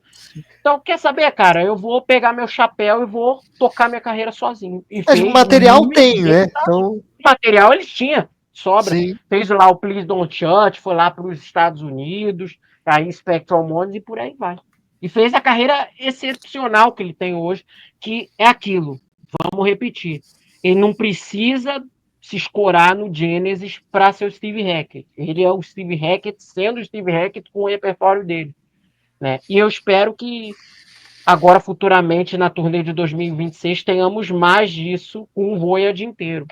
Não, pra mim, Né? 3 do Genesis conseguem consolidar um nome muito forte em termos de carreira solo, né? É Steve Hackett, Peter Gabriel e Phil Collins. Pra mim, O Mike Mike and the também. Mechanics, assim, não, Não, tem um sucesso ali, mas isso pra mim... Aí não, tá, pra mim não. Eu acho que Pra existe mim, não. Mike Pra and mim the não, pra mim, tô falando pra Mechanics. mim, né? Tô falando pra Não mim. existe Mas eu- Mike. A Mike Rutherford, tipo assim...